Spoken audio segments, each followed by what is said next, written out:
So hey guys, how are you all? Welcome to. So we are back with a brand new movie on What If Naruto has taken Kankuro and Tenten behind Tsunade office, but before we start, be sure to subscribe to our channel and like this video. Now let's begin the story. She shot soundlessly through the trees at an incredible speed, hidden by the leaves and the dark of night. Destination in mind, nothing could dissuade her from making the journey, and nothing could stop her from attaining her goal.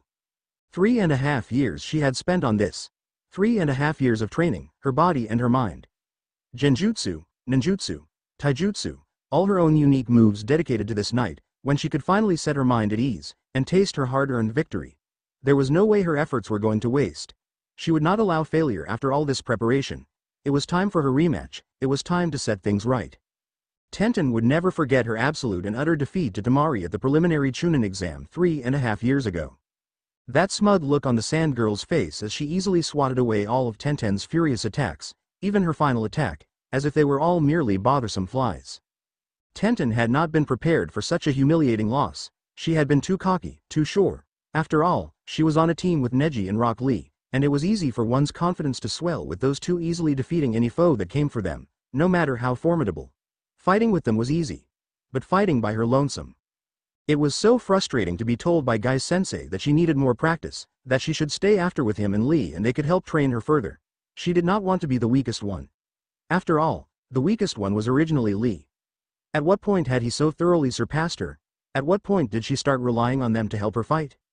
After her defeat, she had awoken in the hospital to discover that Temari's brother, Gaara, had just crushed Lee and all three of the Sand siblings had gone on to the third round of the Chunin exam. This discovery made her go into a brief depression. Even Lee had been defeated. Who was she to think she could stand a chance? She who was not even worth the effort of a fight. How could she have let herself think she was as strong as them in the first place? Where did she get the nerve telling Rock Lee to give up, because he would never surpass Neji? How could she have been so stupid? But watching the final matchups of the Chunin exam a month later rekindled her fighting spirit. Watching Neji be defeated by Naruto proved that hard work could, in fact, defeat genius, and watching Shikamaru outsmart Temari proved that she was not as tough as she thought, nor as clever. Armed with these sudden comprehensions, Tenten began a vigorous training regime. Ignoring things she once spent time fussing over, such as Neji. If she ever felt anything for her teammate, it was a mere girlish crush, long since stamped out by her determination to better herself. Now she was left with only a profound sense of respect and admiration for her colleague. The only time she ever spent with him anymore was on missions and training. He did not seem to miss her company. The trees were becoming scarcer now as she began to enter the country of wind. She knew soon it would be a vast desert with little to hide behind, which would have made any ninja from a village hiding in the leaves very uncomfortable, that is, if they had not spent the last 3.5 years training for this. Tenten had been preparing for everything. She scouted the border between the country of fire and the country of wind for a long time, preparing her body and mind for everything. After all, she intended to challenge Temari, which meant she would have to fight the fan-wielding girl on her own terrain. Tenten needed to be able to understand her surroundings, as well as see through any trick of Temari's using the sand to her advantage. Admittedly, Temari did have the upper hand, being more familiar with the battlegrounds. Hopefully Tenten's surprise attack would catch her off guard and level the playing field. After all, Temari had not spent over 3 years preparing to fight Tenten again. She would probably underestimate her, armed only with the information she had from their last fight, and that would be her greatest mistake. Temari undoubtedly would have gotten stronger over the past 3 years, but she should not be ready for someone who had spent that time studying how to defeat her.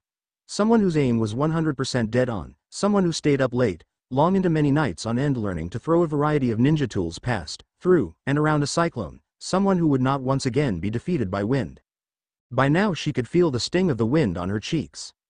The forest was becoming less dense, and she was running out of places to hide. After the forest, there was a field, then the desert stretched across the land like a vast ocean. A knot in her stomach tightened slightly. She was nearly there. She knew from her research that Temari's hometown was not too far from here, past the field where the grass stopped growing, and the sand blanketed the country. She would be there in just under 2 hours. It would not be long until she could finally avenge her loss and set her mind at ease. Suddenly she stopped, standing on a branch of one of the last thick trees. She looked around warily. Something was not right. Something was out of place. There was someone here. She was not doing very much to erase her presence at this moment, standing out in the open.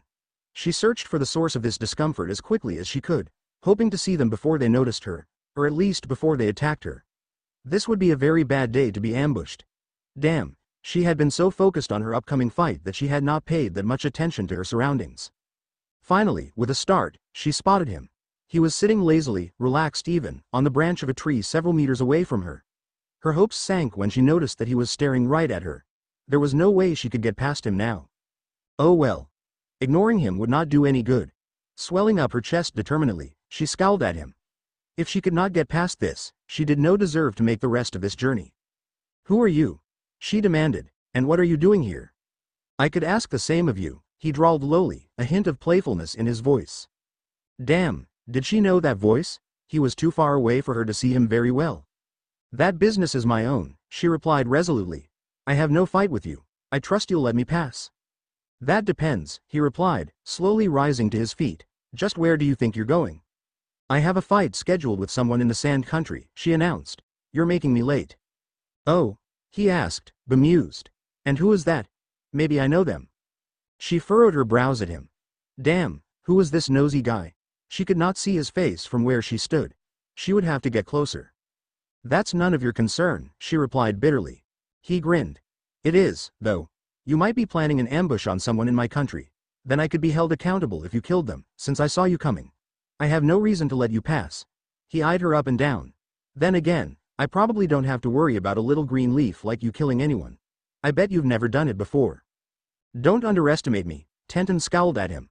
I've traveled for 3 hours to get here, and you won't stop me. If you're so sure I won't kill anyone, let me pass. Well, he replied in an infuriatingly impassive way, you've got quite a sting, don't you? Maybe you are dangerous. Just tell me, who are you going to fight? At this point, anything to get rid of this asshole. Tamari, she spat. To her surprise the boy laughed cruelly. He then picked up something rather large, slung it over his shoulder, and leapt forward to the next tree branch. Now that he was out of the shadows, Tenten could clearly see him in the moonlight. She gasped. Oh, God. It was Tamari's brother. Not the dangerous one. The other one. What was his name? Seems you recognize me, he smirked, squinting his cat-like, painted eyes at her. I must have made quite an impression on one of my journeys to Konoha. Unfortunately, you didn't seem to make quite the same impression. I don't know you at all. That arrogant son of a, my name is Tenten, she stated, and don't get so full of yourself. The only reason I know you at all is because I've been training to fight your sister. I don't even know your name. He winced, and she smirked a little when she noted the scowl on his face. Obviously, he did not like being known only by association, being stuck in anyone's shadow. It briefly occurred to her that he probably got that a lot, being Gaara's brother. My name is Kankuro, he said fiercely, and I don't remember Tamari mentioning any fight with you, or anyone else recently. I don't think you scheduled this with her at all. Then maybe I lied, Tenten fumed impatiently. I'm going to go fight her, one way or the other. It's been a very long trip and you're very irritating. It's in your best interest to just let me pass. Instead of replying, he regarded her silently for a moment. That was sort of confusing to her.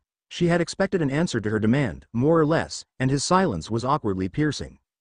Tenten furrowed her brows at him, curious and at the same time, sort of uncomfortable under his gaze. His feline stare was quickly becoming enraging. She could feel her cheeks burning with anger. Was he just going to stand there? The hell was so fascinating? Just as she was about to shout at him to say something, he smirked. His scan of her evidently complete, in his mind a conclusion had been reached. Tenten, you said it was? He said slowly, mockingly, as if testing out her name. I think I remember you now. Almost 4 years ago, right? At the Chunin exam in your village? Shit, she thought, it was better when he did not remember her, instead of remembering her agonizing defeat. Luckily she was already red in the face from anger, or he would have seen her blush in humiliation. Yes, he grinned through his kabuki makeup, I know you now. You fought my sister at the preliminaries. She wasted you, didn't she? Are you holding some kind of grudge for that? He shook his head sadly, making an infuriating tutting sound. How dare he look down at her, clicking his tongue so condescendingly, as if he knew anything about it. He brought his gaze back up to meet hers. That's very sad. She barely lifted a finger to defeat you. You must have been so embarrassed, when you woke up from your coma. You poor thing. He grinned lowly at her, his voice dripping with mockery. Tenten seethed, her fists clenched tightly at her sides. I don't need to hear any of this crap from a battle clown like you, she roared furiously, and was satisfied to see him become notably angered by her comment. Battle clown? This has nothing to do with you, she continued, so stay out of my way. You'll see when I defeat Tamari that I am not the little girl who was so easily swept aside. I am a kunyachi of the Hidden Leaf Village. Bah! He scoffed, bitterness more obvious in his voice now. You're a silly child with a death wish, then. Tamari will kill you, and I'm not joking. An annoying little green leaf, coming to challenge her in her own home. I don't care if you have some stupid grudge. Get over it, and go home. I refuse. Let me pass, Tenten said through gritted teeth. She was so enraged right now, she was sure she could kill a whole village. I've been training for 3.5 years for this. I forfeit time with my family, friends, teammates, everything. She will not defeat me again. And if she does, then by God, let her kill me, for it's all I'm worth. Now let me pass, you arrogant son of a bitch. Her words hung in the air for a few moments before fading into silence. The look on his face now was not condescending or coy, but contemplative. She cocked her head curiously. He seemed to be trying to make a decision about something. She hoped he would give up and let her pass, because she was running out of breath, and did not feel like arguing with some overprotective little brother all night long. Then he did it again. That arrogant smirk through those squinty cat eyes, it made her sick. Fine, he said it coldly. If you want to die so bad, it's your call. But you gotta prove to me you're worth an effort now, or she's gonna bitch at me for letting you go, and Tamari really knows how to bitch. I'll let you fight my sister, but first, you gotta get through me. With that he slung the large object off his shoulder and set it beside him on the branch. She recognized it as the large dummy wrapped in bandages that he always carried on his back. Fight with you, she shouted, angered and at the same time shocked. That's ridiculous. You're not who I'm here to fight. That's the condition, he replied coolly. Don't think you can sneak past me. I know this area better than you. Either fight me or go home. This is stupid, she snapped. I didn't travel 3 hours to fight some makeup-wearing boy who plays with dolls. I won't waste my time with this. Then get lost, he seethed, his patience wearing thin, because I'm not letting you pass. Tenten was forced to consider this. She believed that he was telling the truth. He would not, under any circumstances, let her pass without a fight. If she won, though, he would have to let her go, but by that point, she would have expended a great deal of her chakra and energy, and would no longer be able to fight Tamari on an even scale. If she left, she would appear weak, and prove his point in calling her childish and ridiculous. She was not just going to prove herself to Tamari, she wanted to prove it to everyone, including this asshole. She could never fully respect herself as a ninja knowing that she ran away from a fight. Besides, now that he knew what she was up to, he would probably continue to challenge her before she ever got a chance to see Tamari. There was no real way around it. God, why did she have to run into him tonight? If only she had known. But it was too late for that now. She narrowed down her choices, and finally, made her decision. You asked for it, she said coldly. With that statement, she set her teeth and leapt back a branch, preparing a handful of shuriken. That's more like it, Kankuro grinned, whipping the bandages off Karasu in a flash, revealing his life-sized marionette. The stage is set, and the curtains rise. A flash of silver streaked towards him as she released her shuriken, which Karasu quickly deflected. As the puppet swept the throwing stars aside, Tenten disappeared suddenly and reappeared behind Kankuro, simultaneously discharging several kunai at the puppeteer. They struck him in his back, then with a cloud of smoke, and the revelation that her kunai were actually lodged into a block of wood, Karasu's wooden arms met the backside of her skull, sending her flying into a tree. It then shot a poisoned dagger at her landing spot, narrowly missing her as she spun out of the way of the projectile. Standing up to recollect herself, she felt her leg twitch strangely. Frantically looking down at it, she saw that tied around her ankle was a thin, blue string of chakra. She tried desperately to release it, only to find that it was too late as Karasu's mechanical face was now right in front of her own. She held up a kunai just in time to deflect another poisoned dagger that came from the puppet's wrist, but it had more arms than she did. It forcefully knocked her aside, sending her painfully to the forest floor. She stood up arduously, wiping some blood from the corner of her mouth. The back of her head bled and stung severely. That really smarted. This was harder than she thought it would be. She might have to use some of her better techniques to fight the guy.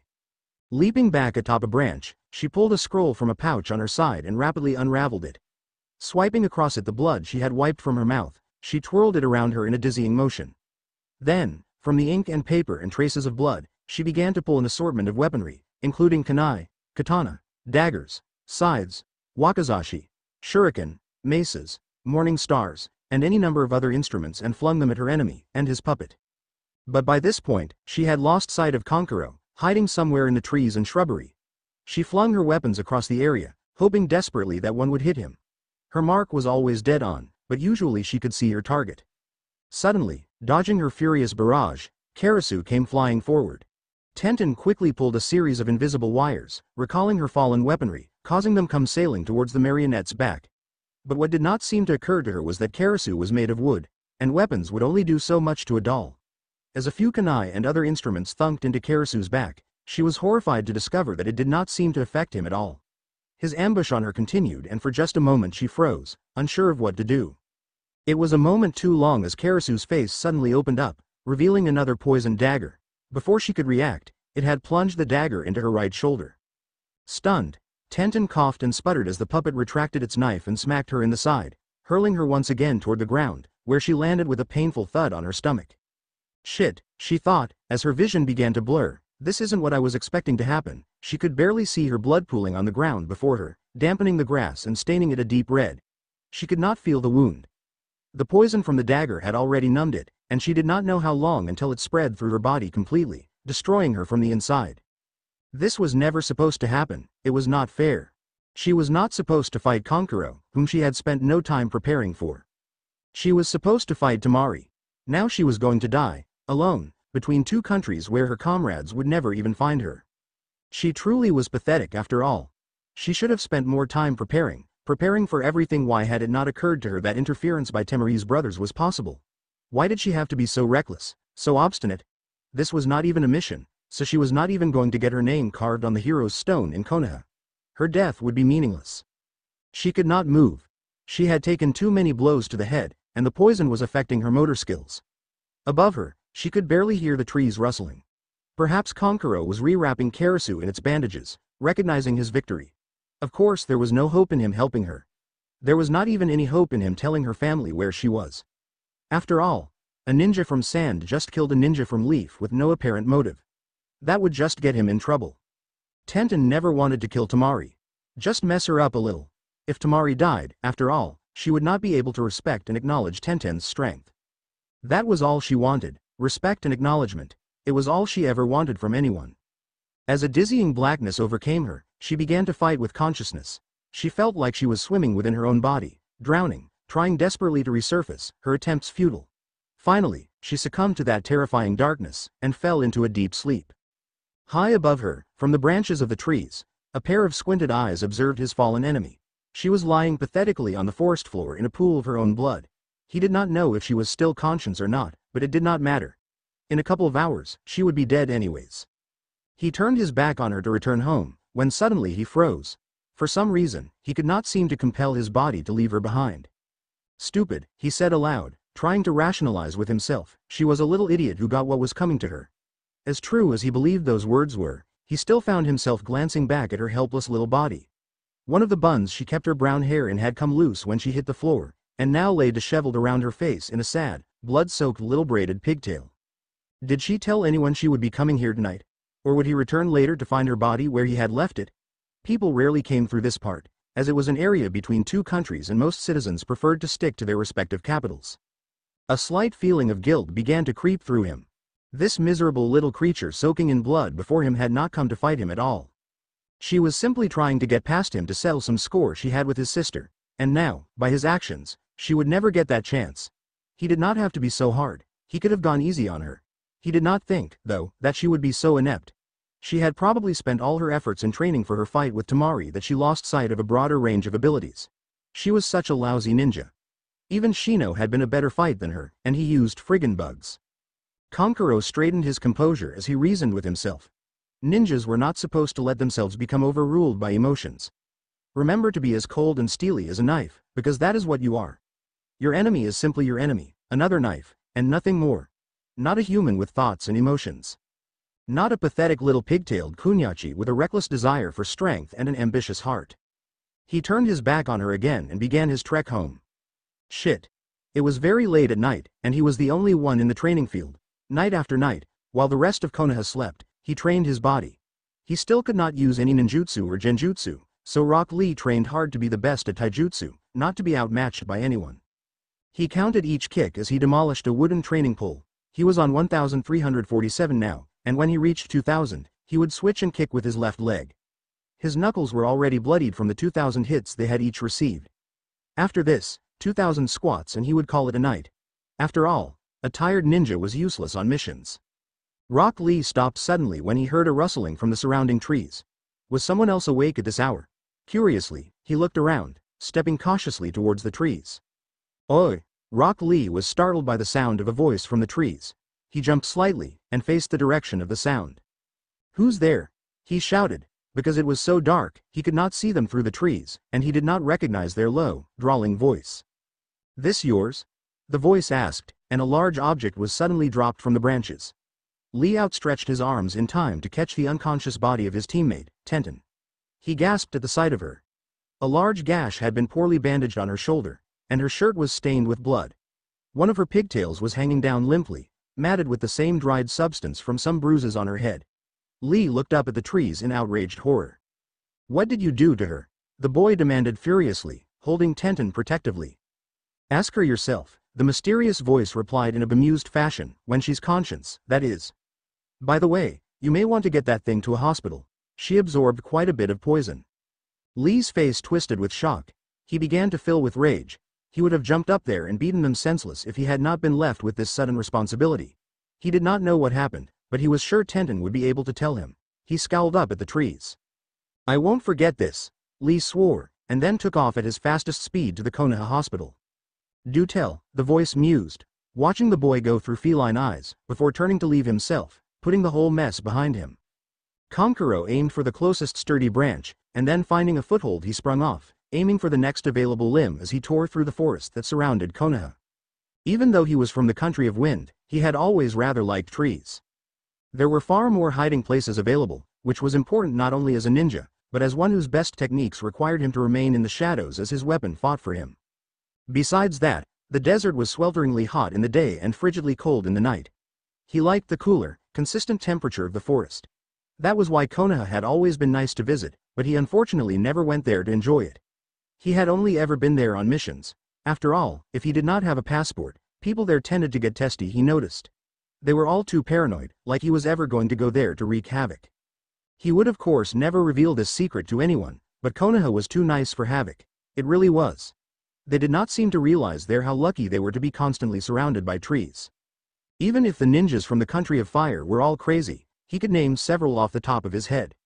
After several hours of barreling through the maple and oak between the borders of the village of Leaf and the village of Sand, Kankuro still had no real purpose, and was not really going anywhere. He was not going to Konoha. That would raise too many questions, but he did not want to go home just now, either. He had just finished a mission with his brother and sister to annihilate some noblemen and his bodyguards, and was still wired up from the fight. Besides that, he had gotten into another argument with Tamari afterwards. She gets so angry and lashes out at everyone when she screws up. Maybe if she watched where she was going, she would not have tripped over him, and so he did not feel like going home just to have her bitch and moan all night. They got the mission done, after all. Anyway, nobody except Kankuro and Gaara were alive to remember her undignified fall tail over tea kettle into the brush. The beating he got from her afterwards, though, was very much worth the teasing she was never going to hear the end of, starting tomorrow. It was beginning to get late, now. Approximately 3 hours after sunset. Taking into consideration the time of year and current time zone, that would have made it about midnight, or so. A proper time to consider going home. It was not a long distance away, since he had not been going in any real straight line the entire night. He sighed, disappointment obvious on his painted face, and changed his direction.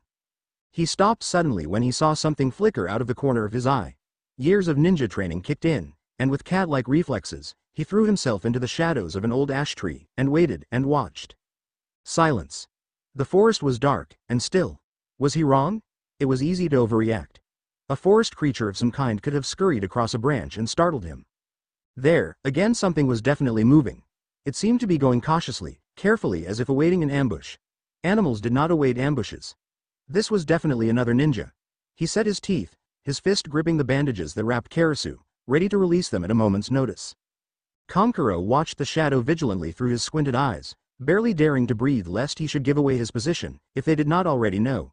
He did not know who they were or what they were doing here, and he certainly did not want to find out the hard way. They moved again, they were headed this way. They would probably pass right by him, possibly through the break in the canopy where the moonlight poured through. He would be able to see them. He was right. The shadow stepped directly under the canopy and paused, looking around them. And, just as the mysterious stranger stepped into the moonlight, revealing itself at last, Kankuro had a revelation. 3 days ago, at almost this exact same time, in nearly this exact same place, He had fought a little green leaf with brown pigtails curled into buns. And, unless his eyes deceived him, here she was again. How remarkable. Her hair retied, and a couple of bandages visible on the right side through her short-sleeved Chinese-style blouse, she looked around tentatively, yet determinedly. He could not hold back his grin, nor could he refrain from his urge to make her life a little more miserable. Tenten warily eyed her surroundings. It was silent, still, and dark. But she would not be fooled. It was sort of silly for her to think that he would be here again, unless he came to this place every night at the same time. She had almost managed to convince herself that it was a coincidence not to be repeated, but she was not going to take any chances. If he was here, she would be ready for him this time. To lose to him twice consecutively would just be unbearably humiliating. If this fight had to be repeated, it would certainly not have the same results. Not this time.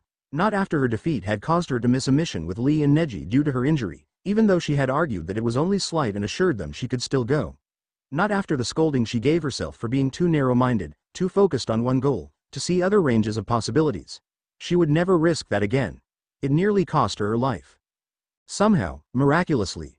Only nearly she was spared, but how? Cautiously darting through the trees between the border of hidden leaf and hidden sand, she stopped briefly under a moonbeam, adjusting her eyes to the light to survey her surroundings. Even though she had sworn to be more careful, she had not forgotten her goal, and had every intention of attaining it. This time, Tenten would not fight Kankuro. Tonight, she would certainly face Tamari. She leapt out of the moonlight, heading forward. She seemed to be in the clear. That annoying boy would not be expecting her to come back so soon. This time, she would surprise everyone. Kankuro watched her as she dashed through the trees, looking around her carefully as if awaiting something. Evidently, she did not see him or sense his presence at all. She really was a lousy ninja, but with an impressive recovery time, admittedly.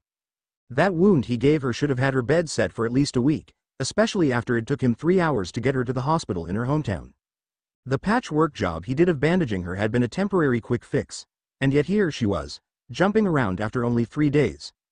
Konohagakure doctors must be quite talented. That must be it. A girl like that certainly could not be out after only 3 days on her own stamina. He made a mental note to do some research on the difference between the Wind Country and Fire Country hospitals. Apparently, the gap between them was considerable. As she began to move away from him, he slowly began to follow, carefully, so as not to attract any attention to himself. He would hate to spoil this opportunity for an awesome entrance. He intended to take every advantage of a surprise attack. With stealth and speed, he dodged ahead of her, cutting off her path. The several hours he had spent in these woods would now prove advantageous, as he now knew the area quite well. Unfortunately for Tenten, and despite all her best efforts, Kankuro had been training his stealth abilities for many years, outmatched by almost no one. A melee expert could not arguably compare. So she had no idea that he was even in these woods, let alone setting up the very ambush she was so careful to avoid. She did not know, in fact, until the very last minute, when all of a sudden Karasu came crashing down from above her, stopping just an inch in front of her face, and dangling there, eerily, on his chakra strings. Startled, Tenten let out a short scream and jumped back, discharging 2 kunai at the source of her shock protectively from each hand, gasping for breath. The enemy did not respond to her attack, despite being hit dead center. And just as she began to recognize that marionette, a low, drawling laugh emanated from the trees. She grimaced. "Did I scare you?" Kankuro asked, smirking from his hiding spot with twisted pleasure as he watched the rage rise to her face. "You," Tenten shouted, looking furiously around her, "what are you doing here?" "Catching flies, apparently," he smiled. "You're back early. I expected you to return, but in only 3 days? That's downright impressive." "So what, were you waiting for me?" Tenten scoffed, trying to locate her assailant. His voice seemed to be coming from the puppet dangling ominously in front of her. Damn, even after all her caution, she was still at his mercy. How had this happened? She concentrated on staying focused. Panicking would be the worst thing to do now. "Are you so bored that you sit out here every night just to see who drops by?" She continued assuredly, then added with a self-righteous smirk, "Or maybe, you're in love with me." "Don't say stupid things," his voice replied detachedly, "you're the farthest from my type." "Oh," she raised an eyebrow, "and is your type made of wood?" She crossed her arms smugly, awaiting an outraged response. "Nah," he replied coolly, without a trace of irritation, "my type has bigger breasts." "Why, you? How dare you?" Her face visibly reddened with humiliation and rage as she crossed her arms protectively over her chest, infuriated, turning every direction, trying desperately to locate him. The sound of his laughter surrounding her set her teeth on edge. She closed her eyes and began mentally counting to 10, trying to keep a level head. Obviously, he was trying to fluster her. It worked for a moment, but she would not be beaten by him. If he was forced to resort to such lowbrow and lewd comments, he must be intimidated by her. Still, it was embarrassing how horribly that had backfired. "Come out here," she demanded into the trees, tired of all this stupid banter. "Hiding is the most cowardly act." "So claim the brash," was his reply. "Hiding is the cleverest act." "So say the weak. I assume you're going to hold to your stupid condition," she spat menacingly, "and not let me pass. Is that correct?" "Very much so," the voice from the puppet replied. "What kind of man would I be if I went back on my word?" "Then let's get this over with," she courageously demanded, "so that I can defeat you quickly and get on with it." "That's the attitude. You better be more of a challenge this time. I'm not dragging your sorry ass home again." For the briefest of moments, Tenten was caught off guard. "Again, come at me." She quickly recovered and readied herself into a battle stance. Unfortunately, she would have to wait to attack until she could flush out his location. Otherwise, her weapons would go to waste on his doll. "As you wish it," the puppet replied gruesomely, lunging towards her with killing intent. Tenten weaved deftly to the side, maneuvering lithely behind it, trying to stay out of its path but at the same time watching to see if she could not find its chakra strings. If she could find them well enough, she could follow them to the puppet master's hideout. As she dodged behind Karasu, it spun its mechanical head a full 180 degrees to face her with a grisly clicking sound, and the rest of its body followed suit, mirroring the head and changing its direction to sweep at her again, opening up its wrist to reveal a mean-looking dagger that shot from its mechanized scabbard like a switchblade. It slashed at her and she jumped out of the way, performing a swift hand seal as she did so. Suddenly, 3 more of her appeared beside her, and quickly the 4 of them spread out in different directions. She knew these replications would be entirely useless in a fight, but they would at least confuse him. She hoped after all, his puppet could only follow one at a time. Meanwhile, it would give her time to find Kankuro's whereabouts. It seemed to work for a moment. Karasu paused, confused it seemed, and did not follow any of them. But Kankuro had seen this trick before. She was not the only one who thought she could confuse him in this manner. And he had a neat little countermeasure. Behind each of her copies, there suddenly appeared Karasu, as Kankuro mimicked her technique, creating 4 Bunchen clones of his marionette. Each one lashed forward, and as replication hid replication, both dissipated. Finally, there was only one real Tenten and one real Karasu. Tenten grimaced, trying to formulate a new plan quickly as Karasu came forward again, weapons out. She held up a kunai to deflect its knife, and swiftly jammed a second kunai into its wrist as she held it in her block, hoping to disable the device and maybe break the weapon off. Karasu reeled back its newly dysfunctional wrist, and with 2 of its other 3 arms, struck Tenten hard in the side, sending her painfully into a tree. It was at about that moment, as the blood began to seep through the bandages on her right arm, that Tenten realized her mistake in assuming she could win any fight without actually healing from the previous one first. Now her shoulder stung and bled, and that would probably get in her way. And worse yet, to her dismay, she was not the only one to notice. "That's a nasty handicap you have there," Kankuro's voice mocked her through his puppet's mouth. "Guess you're not as impressive as I thought. Challenging anybody with that wound? That's just stupid. If you really thought you'd fight my sister today, you should have been ready. Tisk, tisk." "Shut up," she demanded, holding her bleeding shoulder. "It's fine. You'll see that I can still fight." "Well, I certainly hope so," he replied with enthusiasm, "because you haven't proven to be much of a challenge yet." "Then I'll just have to show you what I'm really worth," she proudly exclaimed, throwing 2 handfuls of shuriken at Karasu as she lunged forward. The puppet briefly fell back, its balance momentarily thrown off, and she speedily ducked behind it, racing past it directly towards Kankuro. He was so arrogant, he had to stop and scold her for being stupid, but while he laughed at her, she was able to follow the chakra strings to his real hideout. Now, she could finally take both the puppet and the puppeteer out at once. As she ran forward, she unraveled a scroll, and began twirling it around it in a hypnotic fashion as she summoned her instruments. Kankuro was a little surprised to see Tenten running right at him. Having finally discovered his location, he quickly performed a few hand seals as she unraveled her scroll and began to summon her arsenal. She then fired her cannons, letting fly with her kunai and shuriken and all other manner of weapons. She assumed as much when she saw that the moment her weapons hit him, he disappeared in a cloud of smoke, to be replaced with a block of wood. So she attacked the surrounding area, hoping to strike him with a lucky shot, or if nothing else, discern his new location. She turned, throwing more weapons behind her where she had come from, being careful to watch for Karasu. She realized it too late, just as her scroll ran out of gifts to give her and fluttered harmlessly to the forest floor. Just as she heard the sound of the familiar puff of smoke, as the Kawarimi block of wood Kankuro had previously used to disappear turned back into Kankuro. Just as she realized that, to her horror, he had used a genjutsu illusion to make it appear as though she had struck him with her weapons, and waited in the form of that block of wood until she ran out of weapons. He had already struck. She tried to turn quickly to defend herself from him, as he slashed a kunai upwards at her chest. She jumped back quickly before he could strike again, and readying herself atop a limb of a tree, she held two kunai defensively before her and faced him. Kankuro stood before her, not bothering to hide this time. He was almost enragingly casual, in fact. But something seemed strange. She raised a curious eyebrow when it occurred to her that he was not really looking at her at all. Why was that? How could he be so confident that he did not even bother to face his enemy? His feeble attack had not cut her, although she had only barely managed to dodge. Slowly, with dawning realization, a look of horror spread across her features. Tenten's face drained of all its color, and then quickly turned at least 17 different shades of red. She crossed her arms protectively over her chest as she realized the absolute crime he had committed. He had managed, probably on purpose, to cut the frog knots right off her blouse, and not only that, he had split her bra right open. She balled her fists, her knuckles white. Words could not express her rage, but she was going to try to find a couple that came close. "You sick, disgusting pervert!" She screamed at him at the top of her lungs. "That's no way to fight." "Fighting is exploiting your enemy's weakness," he replied coolly, still not really facing her. "You can't get mad at me for doing just that." "Oh, yes I can. Do so, then. It doesn't change the fact. But now what?" He smirked. "Can you fight like that? I doubt you brought a spare with you. I'm sure you won't be able to concentrate, and throwing weapons with one hand over your chest would be a little awkward." "Don't think I'm beaten by something like this," she hollered, still holding her blouse closed. "It may even prove to be an advantage, if I can succeed in distracting you."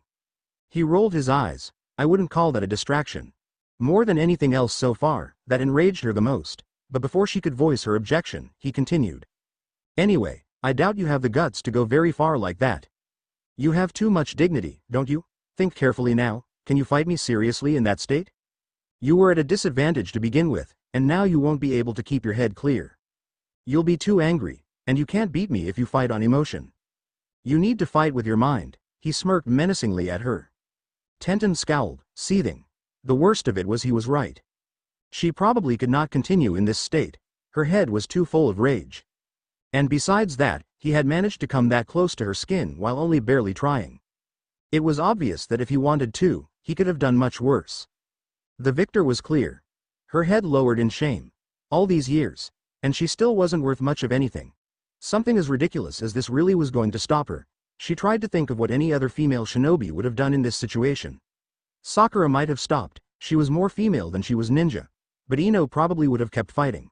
Tenten tried to concentrate on her nindo. What would Tsunade have done?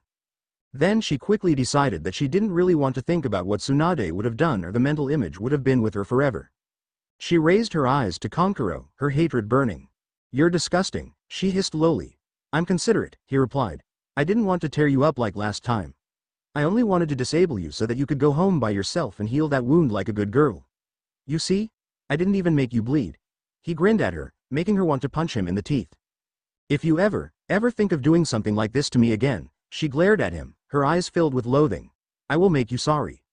"Fair enough," he replied detachedly. "I think you've learned your lesson. Besides, now you know how it works. Now admit that I've won, and go fix that shoulder of yours." Tenten was silent for a moment. She considered pulling out a few scrolls and performing the Rising Twin Star Dragon rite at this very moment. He never would have expected it. Why didn't she ever bring a sewing kit with her? It doesn't take up much space, and she's been thinking about doing it for the longest time. Even a safety pin would work. "Don't think I'm done yet," she finally snapped at him. "This is a cheap win. You only get it by default. I'll be back tomorrow, and every day afterwards, if it takes me that long to defeat you." "In that case," he replied lowly with an eerie smile, "I'll see you tomorrow." She sped gracefully through the trees, muscles tense, slightly damp from sweat and only scarcely battered from the fight, throwing kunai without hesitation. As predicted, they hit their target, but it didn't cease its pursuit. She hadn't expected it to. She had finally come to realize that she could by no means stop Karasu with weapons, as it had no vital organs to hit. However, she could very slowly dismantle it, piece by piece. Then, Kankuro would be left with no weapon at all, and she would have the advantage. But as long as he remained hidden, fighting from the shadows with his life-sized marionette, as a martial artist and melee expert, she did not have as high a success rate. Even though she knew the best way to destroy a puppet was to destroy the puppeteer, she was also forced to admit that 8 times out of 10 she could not find the bastard. Kankuro was pretty clever when it came to hiding, and because of that, she had lost many fights. Karasu appeared suddenly before her and slashed a poison-tipped dagger at her, barely missing her throat as she dodged the attack. She threw forward a kama, and it thunked into one of the dummy's 4 wooden arms at least halfway. With a tug, she pulled an invisible wire and the kama flew back towards her, spraying sawdust like blood. Tenten smirked, catching the weapon. Another hit to that spot, and she would undoubtedly be able to take out that arm.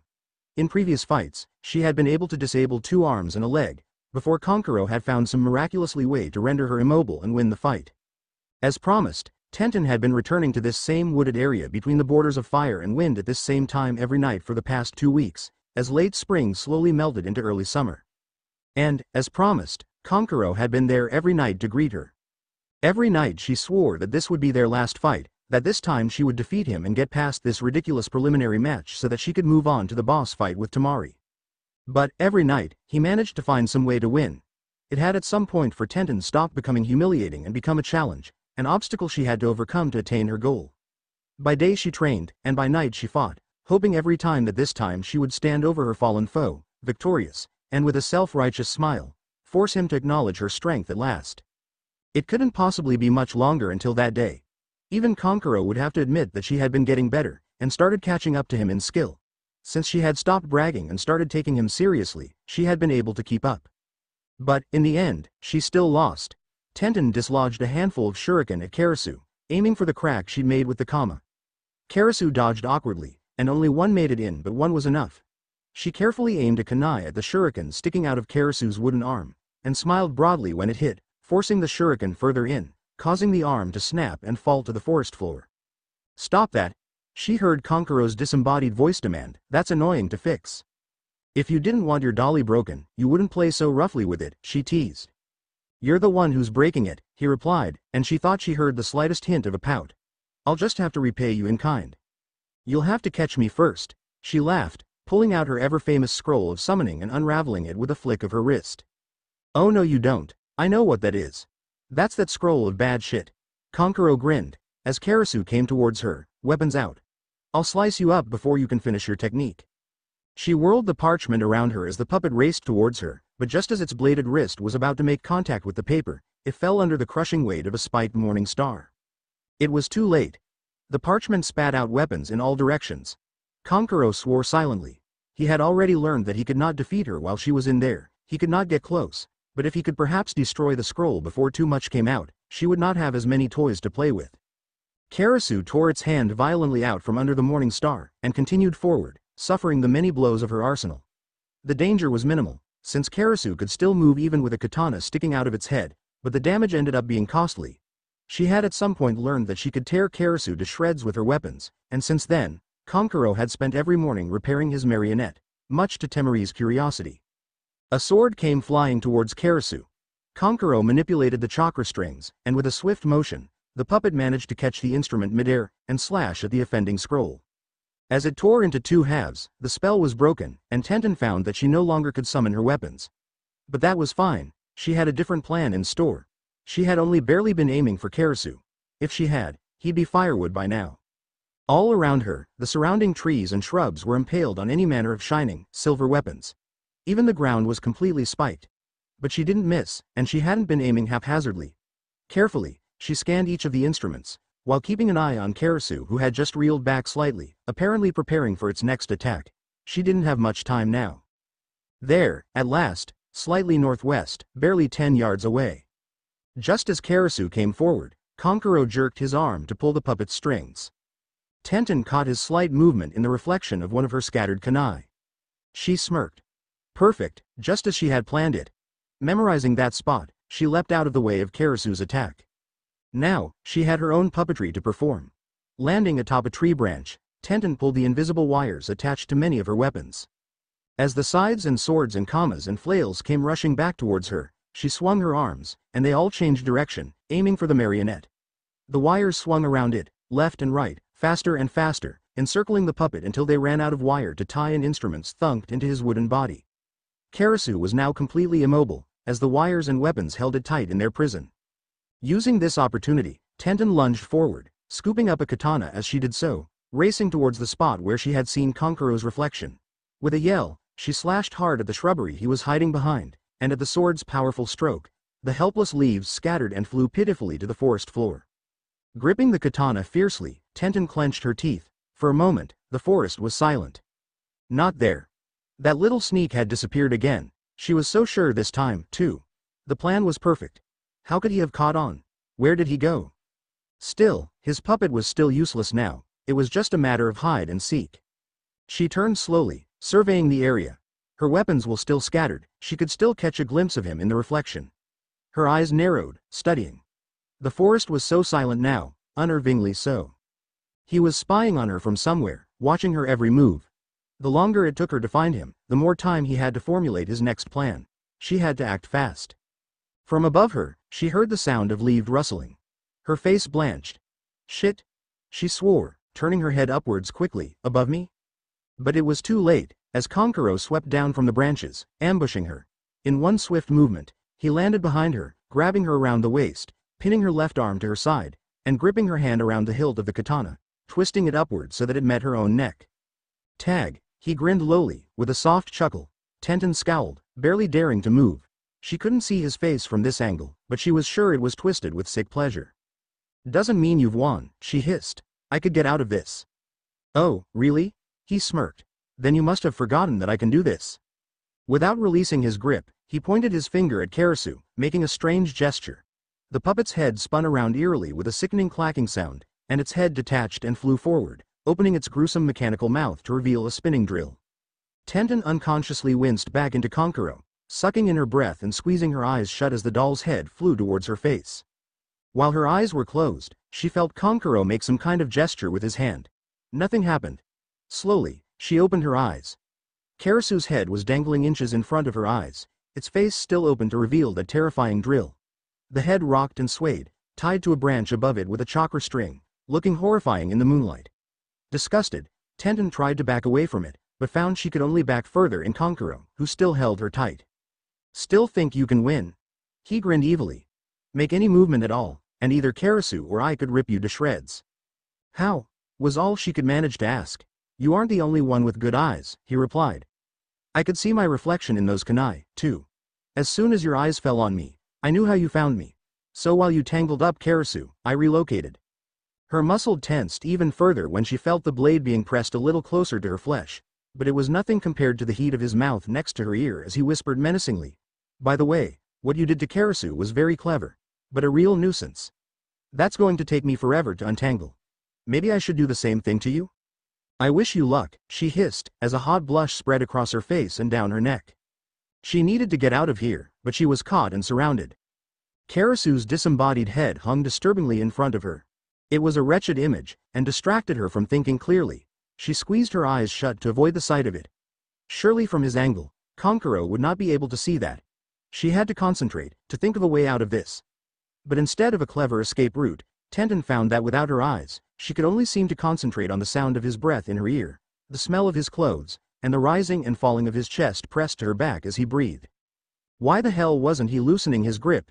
It was obvious that he'd won. She had no chance of victory. Maybe he was waiting for her to admit it. She suddenly started to feel claustrophobic. She needed to get out of there. She did not want him to touch her anymore, could not handle him being this close. It was not the first time he'd been forced to attack with his own hands, but it was certainly the first time he'd grappled her. If she did not get him to let go soon, she was going to panic. Fine, she admitted, her eyes still shut to avoid the sight of Karasu. You win. Let go of me. He smiled deviously. Of course he had won. He would always win, and he very well intended to keep it that way, if he ever wanted to keep around his favorite toy. After all, if he was not having any fun, he would not have bothered to come back every night for the past 2 weeks. He didn't have that much conviction. He would rather have the evenings to himself. But as it so happened, he rather liked Tenten, the way a cat liked a mouse. He liked to let her think she was clever, think she had finally escaped his reach, and just as she felt safe, he came forward with his claws and snatched her up. The entertainment he got out of it was far greater the cost of repairs on Karasu. It was his driving ambition for training in the daytime. He needed to stay on top, to continue his winning streak, before the mouse learned how to break his claws. Kankuro tightened his grip around Tenten, savoring his win. and found himself surprised at how very small she actually was. He had known she was lithe and petite, but somehow in his grasp, it felt like he could break her. His hand was clamped atop hers on the hilt of the katana, and her fingers were amazingly small and thin. She really was just like a mouse, complete with little round buns as ears atop her head. Her muscles were tense, and her breathing was heavy. He could tell she didn't like being caught in his grip, but was equally averse to the katana at her neck and the drill in front of her eyes, those being the reasons she had not yet escaped. She seemed to be trying to pull away from them, but could only seem to press her back further in Kankuro's chest. He couldn't help but notice, as his heart rate increased ever so slightly with her movements. She was warm, a little damp from perspiration, and she smelled like polished steel and shampoo. A light blush spread across his face as he quickly banished those thoughts, deciding that he had held her in this pin long enough, maybe too long, in fact. But there was one more thing he wanted to see before he let her go. Kankuro closed his eyes and concentrated on the chakra string connecting him to Karasu's ghoulish floating head. In his mind, an image blurred into focus, as he moved his vision from his own head to the eyes of his puppet. He wanted to see the look on her face, and what a surprise he got, to see that her eyes were squeezed shut. His mouth upturned into a coy smirk, then lifted into a grin, as he leaned forward again, whispering eerily into her ear, "Why are your eyes shut?" At that statement, Tenten's eyes flew open in shock. How could he tell from behind? He could not possibly see through Karasu's eyes. He felt her wince at his words. A short gasp escaped her lips. With a menacing laugh, he asked, "Are you afraid?" "Yeah," she replied bravely. "I'm afraid your stupid doll is going to stab my eyes out. I've already lost, so why do you feel the need to torment me?" "Because you keep breaking Karasu," he replied. "You don't seem to realize what kind of a pain it is to have to fix him every morning. That comes with having a great big toy as a weapon. If you didn't want him broken, you'd fight with something practical." "Practical, or not, I've been defeating you just fine, haven't I?" Tenten shifted uncomfortably, trying to break his grip. His hold on her was slowly driving her insane. "Let go of me," she demanded, "or I'll start to think you like this." "Are you getting uncomfortable?" he mused. "Am I making you nervous?" "No," she replied sharply, "you're getting makeup in my hair." Kankuro rolled his eyes. "It's not makeup," he corrected, "it's ceremonial kabuki paint."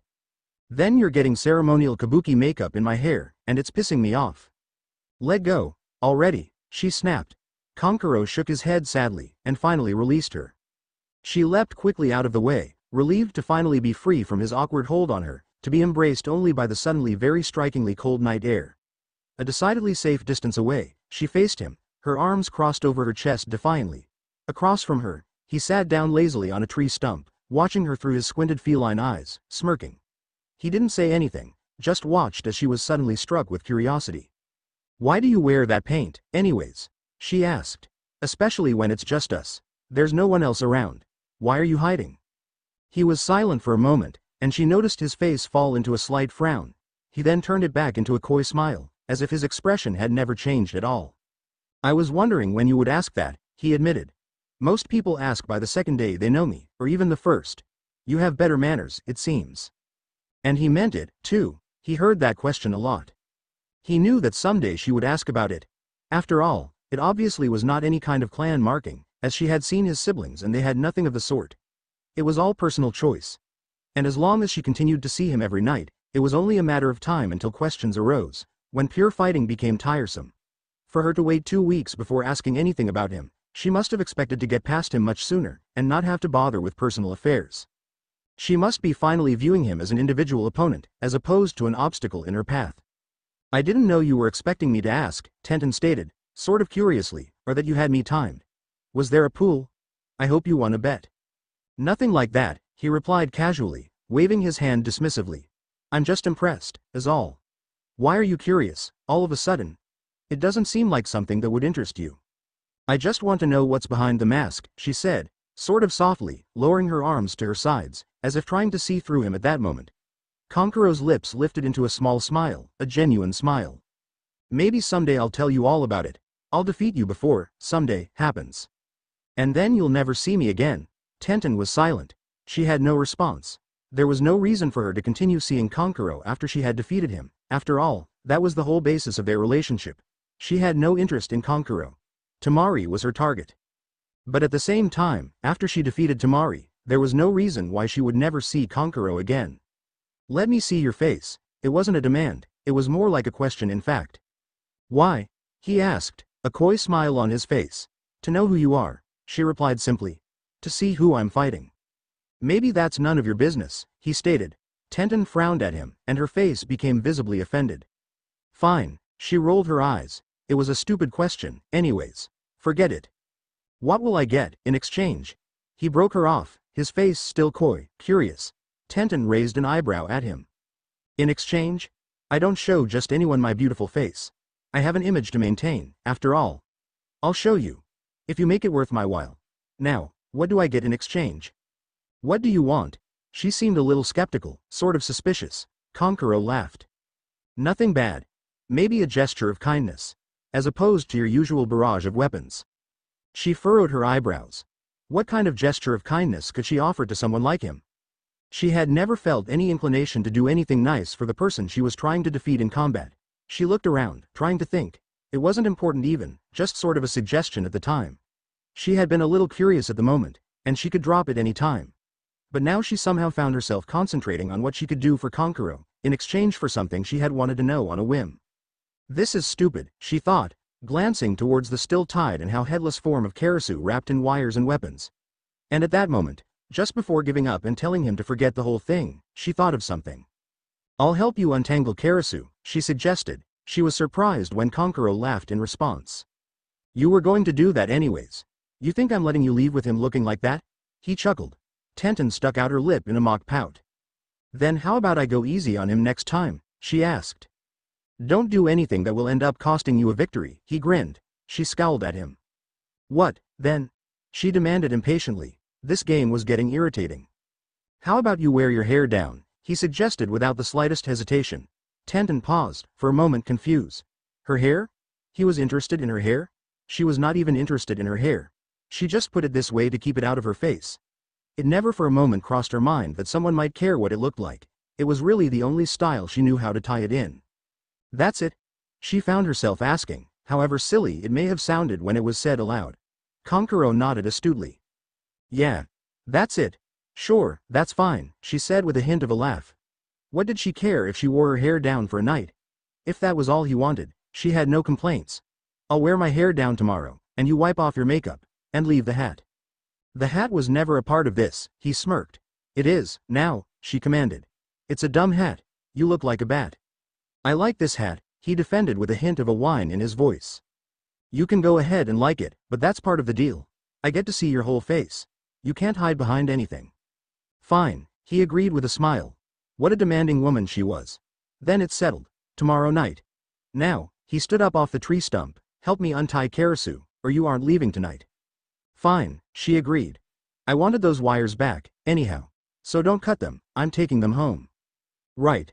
I'll treat your weapons the same way you treat mine. Don't you dare. He laughed in response. Tamari walked into the living room and was surprised briefly to discover an annoyingly all too common sight. Kankuro sat in the center of the room, cross-legged on the floor, with a wrench between his teeth, screwing a bolt into Karasu. He was wearing his comfortable clothes, a black t-shirt with his personal crest emblazoned on the front and plain black pants, and no makeup. The locks of hair that did not fit into the pathetic little ponytail at the base of his neck hair hung in wild, unkempt light brown strands around his face. His attention was concentrated on reattaching Karasu's head to his neck, his narrow eyes focusing intently on the mechanical nightmare before him. Pieces and parts of the puppet surrounded Kankuro, including an almost entirely emptied-out toolbox, nuts and bolts, screws, sawdust, wood shavings, and unused pieces of lumber. Tamari shook her head irritably, stepping over the mess towards her younger brother, and set down a small white box near him. If you even think I'm cleaning this up, you have another thing coming, she scolded him. Kankuro took the wrench out from between his teeth and responded with an agitated roll of his eyes, never looking at her. I can clean up my own mess, Tamari. Why don't you take all this to the workshop? She asked, crossing her arms. The workshop had for a long time been the code for Kankuro's room, and it was little wonder why, as that was how he treated it. The maids had given up on that room years ago and didn't even venture into its vicinity. No room, he replied detachedly, trying to ignore her as he squinted his eyes at the tiny screw to make sure it was holding properly. Tamari again rolled her eyes. His excuse was perfectly reasonable. She had seen that room. It was like a graveyard for failed mechanical experiments, broken dolls and scrap puppet parts. It was actually really creepy, and she didn't understand how he could sleep in there with all those wooden eyes and empty sockets staring at him all night. She decided that her brothers, both of them, were really very greatly disturbed. She sighed, and returned to a more motherly mode, a habit she had picked up in the absence of any real parental figure in their lives. It usually fell upon the oldest in such situations, and somebody had to take care of her brothers, had to keep what they had left of their family together. Anyways, I brought you some dinner.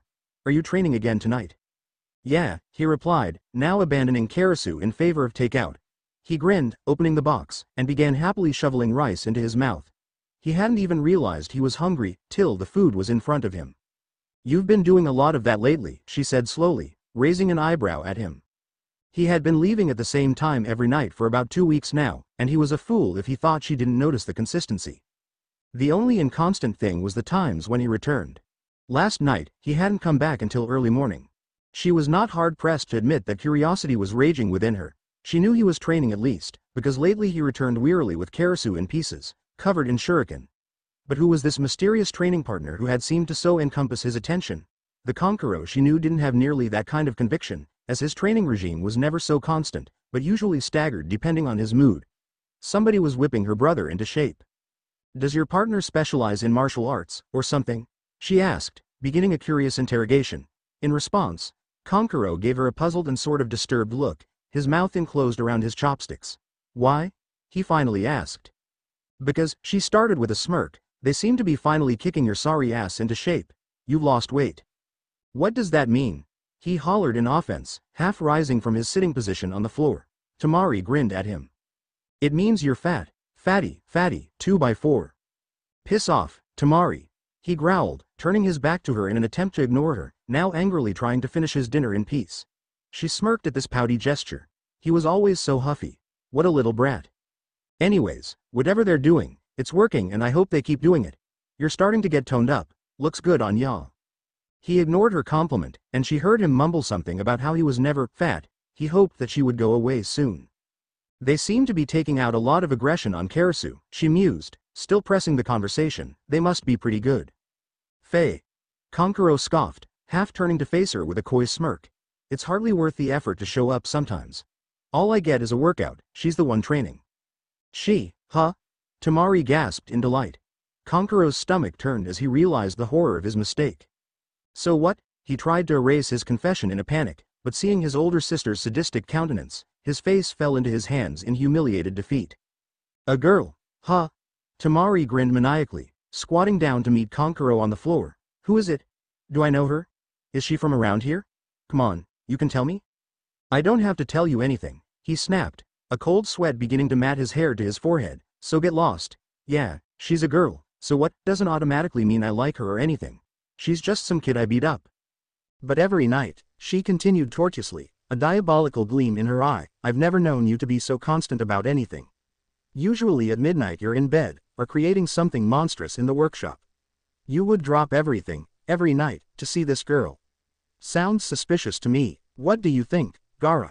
Kankuro's blood froze as he heard his younger brother reply, it doesn't matter to me. He spun his head around to see Gaara standing impatiently behind Tamari. When did he show up? Kankuro hadn't even noticed at all. But to his relief, Gaara didn't seem to care one way or the other about Kankuro's affairs. He instead looked expectantly at Tamari, awaiting something that the girl obviously could not quite seem to pinpoint as she raised a questioning eyebrow at her youngest brother. Finally realization struck her, and she gave him his dinner, which he ungraciously accepted and turned with it to leave. In the doorway, he stopped and without turning to face either of them, said slowly, but when he returns, he always does so, cheerfully. With that he made his exit, and Tamari once again turned to Kankuro, grinning devilishly, fueled by this new information. Cheerfully, Kankuro, she chirped, so do you train and then make out, or make out and then train? You disgust me. Kankuro shouted at the top of his lungs, then quickly scooping up a mostly repaired Karasu and a handful of random tools. He slung the dummy over his shoulder and stormed out of the house, slamming the door furiously. After he was gone, Tamari burst into a fit of hysterical laughter. It was only when she noticed Gaara watching the door, his chopsticks raising noodles out of his takeout carton, did she stop. He left without his hat, he noted with idle curiosity. Then, as if it were a passing thought, he turned his back on the door and proceeded towards his room. Tamari's eyes drifted towards the window facing the street, as if hoping to see Kankuro outside. It was not something she would have noticed herself, being used to Kankuro's unmasked appearance, but it didn't occur to her until Gaara said it that for Kankuro, it was unusual for him to leave without his favorite hat. He was rarely seen without it around the village hidden in the sand. She shrugged, figuring that she must have made him angry enough to forget all about it, which happened from time to time, and brushed it off, now concentrating on her own dinner in front of her. She was always forced to eat last. Tenten had been an anxiety attack waiting to happen all day. And while at first she ignored it, even denied it, she was finally forced to admit to herself that she had been abnormally out of focus. She was still able to function on a normal level, concentrate on her training and later her chores, but she seemed more anxious than usual. And worst of all, that wasn't even what she would have considered the abnormal part. No, that honor was given to the source of her preoccupation, the burning question, which had been plaguing her mind all day. The revealing of the face behind the mask. It was so bizarre to her, that a simple question asked in passing could turn to such an unruly distraction. When she had initially asked, she didn't even care about the answer, but since he seemed too seclusive about it, had to make such a big deal about it, she suddenly felt like he was revealing a great secret to her, one that almost nobody else knew.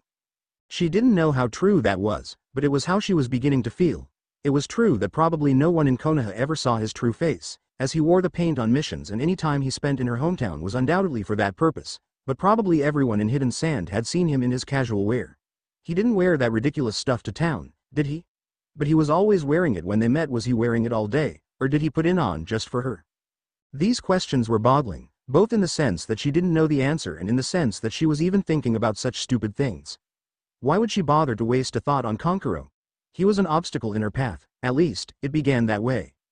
Tenten had to admit that her opinion of him had changed as they met every night for the past 2 weeks, and it was becoming harder and harder to be angry every time she saw him late at night, blocking her path like he usually did.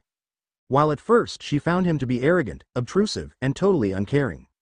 She eventually noticed that while his personality never changed, at the same time, none of those things were necessarily true. For all of her losses, he never killed her, and with the exception of their first encounter, never even left her with any irreversible damage. She only suffered cuts and bruises, falls and mild concussions, never anything serious or fatal. Whenever it came to that point, he always stopped and allowed her the time it always took her to admit defeat. Then he would simply let her go. He never even feared that she would fake a surrender and attack while his back was turned, and even though her honor was too strong for her to actually do that, what was so puzzling was that he seemed to trust her totally, right from the start. How can he have so much blind faith? He didn't know her, had never even seen her save once or twice before she stumbled across his path late one night. Really, he wasn't even an enemy at all anymore. He was more like her training partner. The fight they had every night, the verbal abuse she received in regards to being weak and unworthy, they weren't said and done because he thought it was true, thought it was fun to break her spirit. If that were the case, he would have broken her body too. No, they were to toughen her up for her eventual fight with Tamari, who undoubtedly would not be so merciful. He was training her body and her spirit so that she would be ready when she went against his sister. He was not opposing her, he was helping her. And that was very confusing, all on its own. Through all her jumbled thoughts that day, she did not forget her end of their strange little bargain. So, after she washed and combed her hair that night, instead of braiding it up like she usually did, she allowed her soft, tidy brown locks to fall gracefully around her shoulders and down her back. This actually sort of annoyed her, as she always preferred to put her hair up, especially before a fight, but a deal was a deal, and she was a woman of her words. So she left that night with the wind whipping through her wild tresses, to the place between the leaves and the sand.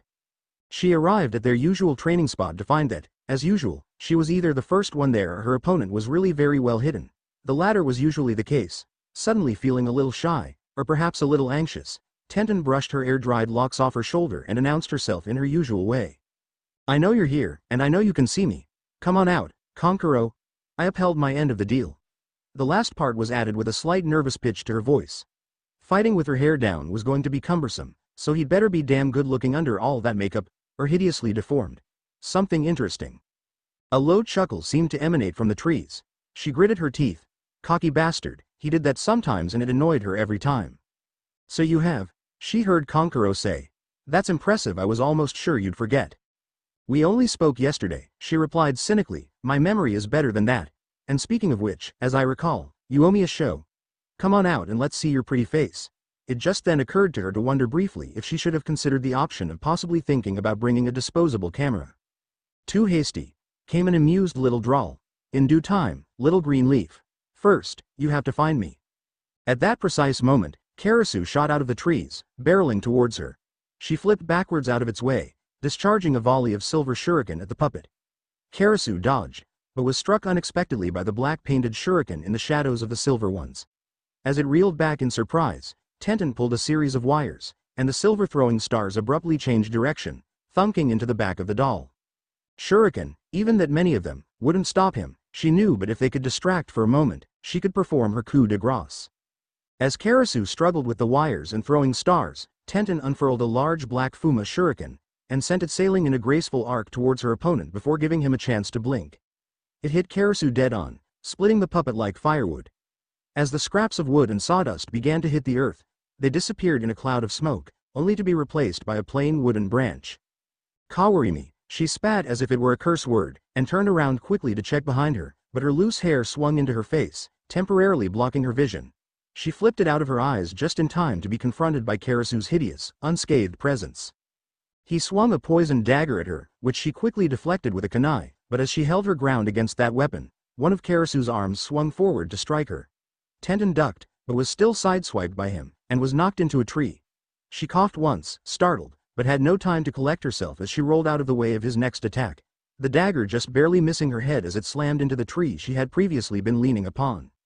She turned aggressively towards Karasu, teeth bared, brows furrowed, holding two double-bladed kunai in front of her protectively. Her eyes beckoned him to come and try again. She was ready. Suddenly, to her great shock, she was struck from above. How was that possible? Karasu was standing right in front of her. As she painfully met the ground stomach first, still in amazement, she felt a weight pressed against her back, which swiftly pulled her Konoha forehead protector over her eyes and pinned her arms to the ground. Your problem is, Kankuro began with an amused voice, that you never remember that there's two of us. Shit. Tenten swore loudly, being unable to think of anything else to say and finding that cursing seemed to suit the situation perfectly. She struggled, but he was straddling her waist, pinning her arms down. Her headband was blinding her, her hair was splayed all over the place, and she was face down in the dirt. What a sorry sight I must be, she thought dejectedly, beginning to cease her struggle. Good match, though, he complimented her, though he didn't ease his grip. You surprised me with all those shuriken. I just barely got Karasu out of there. Oh, shut up, she snapped. I don't need that. Don't be mad, he grinned good-naturedly, making Tenten both at the same time feel a little better and also want to punch him in the teeth. If she could at least get her arms to her face, she could move her forehead protector and see. I think you're still doing much better than the first few times we fought. That means nothing if I still can't beat you, she hissed at him, taking no obvious comfort in his words. She sighed slightly, her struggle completely given up on, and lay pitifully on the ground at Kankuro's mercy. He frowned. Was she depressed? That was a sort of surprise. She seemed like a very strong-willed girl with nerves of steel. Did she ever feel anything but aggression? But he supposed a person could only get defeated every night for so many nights in a row before it began to take its toll on them. Then, he thought suddenly of a way to get her spark back, and smiled. If it makes you feel better, I kept my promise, he said, and she could read the smile in his voice. She began to struggle again, trying to flip over or move aside or something, but his pin remained firm. Well, she objected, becoming obviously irritated, are you going to let me see? No, of course not, he replied delightfully, I told you, you had to find me, and you never did. That's hardly fair. Her struggle became more violent now, and he actually found that it took most of his force of will to keep her down at this point. I didn't get much of a chance before you rained down on me. Your fault for not keeping on your toes, he casually replied with a smirk. She growled loudly. Then how do I know you even kept your promise? She demanded, irritated, humiliated, and still blindfolded. I'm here with my hair in my eyes, blinding me while I try to fight, and now I'm on the ground eating it, all for nothing. Her rage fumed. Prove to me you're a man of your word. Prove your worth every night I've spent with you up until this point. Show me what I came to see. Then, exhausted from the fighting and struggling and yelling, she lay still, boiling in her anger, panting, and awaited his reply. But one sentence in particular out of her little fit caught his attention. He couldn't help but to focus on those words. Show me what I came to see, what I came to see, what you came to see, huh? He said quietly, mostly to himself. What she had come to see, she had come to see him. Not the way that had been seeing each other, separated by his mask, hiding his identity. She wanted to see him. She came tonight, fought tonight, out of a desire to meet her mysterious training partner. Tamari was nowhere in the equation. Tonight, she fought for him, she wanted to meet him. Kankuro smiled then, genuinely, warmly. Maybe he wanted to meet her, too. All right then, he finally agreed, I'll prove it. At those conceding words, Tenten's heart rate suddenly and unexpectedly sped up, but instead of releasing his hold on her, or even removing her blindfold, he raised one of her arms up over her head and brushed her fingers across his face. "See?" he began, or rather, "Feel. No makeup, all smooth." Her face flushed brightly and became extremely warm all of a sudden. This was not how she expected him to prove it. He then moved her hand to brush through his wily light brown hair. "And no hat, either," he continued. "Just like you said. You see? I am a man of my word." She tried to concentrate but couldn't make the heat in her face subside, or the beating of her heart slow down. What was this? Why was he so touchy-feely the last couple of days? Why couldn't she seem to concentrate on anything but the texture of his skin and hair, the warmth of his weight pressed against her back? It's not the same," she sputtered. "I need to see it." "I think I made my point," he coyly replied. "I kept my promise. 2 at once, in fact. I didn't wear the makeup and proved it, and didn't let you see, since you never found me." "I never agreed to that," she shouted. "But it's the new arrangement," he grinned. "So until you catch me, you don't get anything." She growled fiercely, considering his words. "Fine," she finally submitted with a sharpness to her voice, "but you better not wear that hat or anything tomorrow, either, and give me a fair chance." "Or anything, huh? My, he grinned, and laughed. "That's not what I meant," she shouted, turning, if possible, even redder than before. "I mean you have to look that same tomorrow as you do tonight." Fine, he drawled lowly, his voice soft yet mischievous. "I promise. Now, I have a mission in the morning, so I'm going home. Looking forward to seeing you tomorrow, Tenten." Then, unexpectedly, he reached forward and gently took up a lock of her hair. He combed his fingers through it softly, causing her to blush. Then the weight on her back lifted, and she heard the rusting of the trees, but by the time she flipped around and raised her forehead protector, he was already gone. And once again, Tenten felt suddenly quite cold. "Don't stop," Rock Lee reminded the exhausted girl laying in the grass, the both of them panting volubly as they tried to catch their breath. "Don't stop moving. It's bad for your muscles. Come on, get up." He reached out his hand to help Tenten up, which she grudgingly accepted, and it took most of the strength the two of them had left to pull her back on her feet. He began to walk, slowly, and she followed. "Let me sit down, for just a second," she protested tiredly, but Lee shook his head. "You're supposed to walk it off, you know I've told you this before." Lee smiled affectionately at Tenten, as sweat streaked visibly down both their weary faces. "Good workout." She smiled lightly in response. "It was. I'm glad we got to do this. You and Neji were gone for so long, I actually had to seek out another training partner." She laughed a little and held an aching muscle in her side. A nap was in order before she went anywhere tonight. "I'm sorry, Tenten," Lee apologized. "I wish you could have come with us on that mission, but your shoulder." "I know," she interrupted, "it was my fault for being reckless. I would have liked to go with you, too, but Neji would have killed me if I endangered the mission by being a liability." She laughed with a bit of a roll in her eyes. "I still managed to keep up with my training while you were away." "You certainly have," Lee replied enthusiastically. "You're almost entirely different since when we left. It's amazing. Who have you been training with?" "Oh," she began a little distantly, "just someone I met recently. I don't think you know them. I just met them around the time you left." Lee thought about this for a moment, and the two of them walked around the training grounds in silence for a little while as they gave their bodies a chance to cool down from their strenuous sparring exercise. He had just remembered something as she spoke, something he had not had the opportunity to question her on before, but he certainly seemed to have plenty of time now, and he'd been worried about it for several weeks since he and Neji were forced to leave without her. "Tenten," Lee began slowly, "the night I brought you to the hospital, you had a stab wound in your shoulder that had absorbed some poison. I didn't get a chance to ask you while you were healing before Neji and I left." Tenten silently sucked in her breath, already knowing the question that would be following, but having no answer that she wanted to give to him. "But who was it that did that to you?"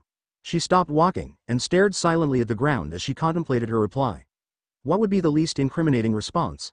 He didn't know of her grudge against Tamari, didn't know that she intended to challenge a rematch, didn't know that she'd been meeting the very person who denied her the mission she was supposed to have been on with Lee and Neji every night since they left. Lee stopped and looked at her, calmly, patiently. Tenten smiled lightly at her friend, glancing up at him. Even when she had been cruel to him, he was always so understanding and caring with her. He worried over her so much when she was brought to the hospital over 2 weeks ago, and tried to reschedule the mission until she was well, but Neji would hear none of it, and so they were forced to replace her. Tenten had argued that she could go, but Gai-sensei insisted that she remain bed-set until she had fully recovered. Nonetheless, after they left, Tenten had gone off that night to face Tamari again. Even if they would not let her go with them, she had no intention of staying home, and needed a good fight now to ease her anger not only about losing to Kankuro, but about losing her mission as well. It turned out that hadn't been a very good idea either, when she later had to return home by sneaking into her room by way of her window so she didn't have to explain to her family why she was out with that stab wound, and why her bra was split open. She raised her eyes to Lee confidently. He was too nice to be lied to. It was my new training partner, she finally replied to his question. Things got a little out of hand. Really? He seemed to accept that. Was he the same person that brought you to me, unconscious? A look of shock quickly spread across her face. Did you see him? She suddenly gushed. Was it him that did that? Lee seemed to be taken aback by her abrupt outburst, and stammered. I didn't really see him, I only heard his voice. He dropped you off half-bandaged, and left. I didn't recognize him. Who is he? Was it him? Tenten retreated to her own thoughts, ignoring Lee's question. That first night, when Karasu had stabbed her with that poison-tipped dagger, Tenten had lost consciousness and never learned who it was that had saved her. She didn't think Kankuro would bother to take the time, not only to fix her up but to bring her home as well. You say you didn't see him at all? She turned inquisitively to Lee, a look of curiosity burning in her eyes. I didn't, he replied, obviously confused. He hid in the shadows of the trees. What did his voice sound like? What did he say? Rock Lee tried to think back to that night, when the mysterious figure dropped Tenten's comatose body into his arms from the branches. He struggled to remember the conversation they had briefly engaged in before he was forced to rush Tenten to the hospital, though he was also intensely curious why this was so important to her. Did she not know what happened to her that night? How could she not expect a new training partner to take her home if he did too much damage? It was a while ago, I'm afraid I don't recall very clearly, he began, concentrating hard, but I believe his voice was sort of cynical, if that's any description. As for what he said, it was something like, is this yours? And then he dropped you into my arms. He would not respond to my inquiring who he was, but instead said, she'll tell you, when she wakes up, or something to that effect, and then mentioned that you had absorbed some poison. Tenten, who is this person? He seemed to know me, or at least that I knew you. If you train with him, why would he treat you like he didn't care about you? The look on Tenten's face was a million miles away. She was silent for a moment, and Rock Lee could have been standing next to her or not. No, she began dreamily, possibly more to herself than to him. The question is, why would he act like he did care? This obviously puzzled Lee. I'm afraid I don't understand. Tenten finally returned to earth, and looked at him carefully. She then smiled brightly, as if trying to wash away his concerns by doing so. Don't worry about it. It won't happen again. She then began to walk again, and Lee followed. Tenten was very suddenly in an abnormally good mood. Well, she smiled at him. I think I've cooled off now, what do you think? Lee grinned, narrowing his eyes. Shall we have a rematch? Don't go so easy on me this time. She drew her body into a fighting stance. Who's going easy? Rock Lee thought lightly, with slight amusement. She was not quite up to his skill level yet, but she was closer than she had ever been since he surpassed her years before. She was different now, somehow. During his absence, something had not only succeeded in making her stronger, but happier as well, it seemed. She had renewed strength and determination. He wondered if all these changes had the same cause. But he was glad for her. He charged forward, ready to strike. And so once again, Tenten found herself 3 hours away from the country of fire at ungodly hours of the night, looking for a boy who was undoubtedly hiding from her so that she could fight him. Not a normal relationship by any means, but who needs normal? This was much more fun. Her conversation with Rock Lee earlier that day had brought a new revelation forth. When she discovered the possibility that Kankuro may have saved her that first night, after being the one to defeat her, she found that her reaction to this was surprisingly pleased. She was happy that he would bother to help her in her time of need even back when he didn't know her, back when she was an annoying stranger whom he could have easily killed without a second thought. But he went out of his way to spare her life. And while she had no proof, she could tell from the description who it was. You don't spend over 2 weeks straight with a person without beginning to understand a few things about them. This was an all-new level on her opinion of him. In fact, she found that tonight, she couldn't wait to see him. She was going to ask him the truth. Was it he who brought her home? She was sure he wouldn't give her a straight answer. He had to answer questions like that in riddles, but she was sure she could decipher it. And she was just as sure that she was right about the answer. Why else would he have never asked how she got home that night? She smiled a little to herself and took in a deep breath. Lots would be answered tonight. She would see him, the real him, under the paint he hid behind, and ask what had happened that night. And then, she would thank him. Not just for saving her, but for everything. For helping her train, under whatever pretenses. For coming every night and holding to his promise. At first she hated him for it, but now, she understood. Under all that sarcasm, he was really very kind to her. and she had been nothing but awful. Tonight, whoever won their match, he deserved to be told that she valued her time with him, and that she would like to view him as a friend. A few small butterflies began to flit around in her stomach. Somehow, the prospect of telling Kankuro she didn't dislike him was more nerve-wracking than any fight. Tonight, though, as she stood under the dark shade of the trees in their usual training ground, she found herself waiting an abnormally long amount of time for him. She was beginning to feel rather uncomfortable, standing out here in the middle of the woods at night all by herself. She couldn't figure out what was taking so long. 15 minutes passed. She was beginning to like him less and less with each passing minute. How long did he expect her to wait? 20 minutes. She could think of a few reasons why he wouldn't be here, and she didn't know which one to hold to. Maybe he decided that she had trained enough, and this was a way of telling her to proceed on to the next area? Or maybe it was a test, and he wanted to see if she would try to sneak past, to move on towards the wind country and challenge Tamari, and then he would ambush her when she least expected it. Or maybe, he was just plain bored with her. A knot in her stomach tightened at that last thought. Go figure, she thought, the day I decide I don't hate him, he decides he hates me. 25 minutes. Should she proceed to the sand village, or go back to the leaf village? It was strange. For weeks she had been hoping this would happen so that she could slip past him and go on to face Tamari like she had originally planned, but now that it actually did happen, she had no idea what to do. And she was still torn, when she suddenly remembered something.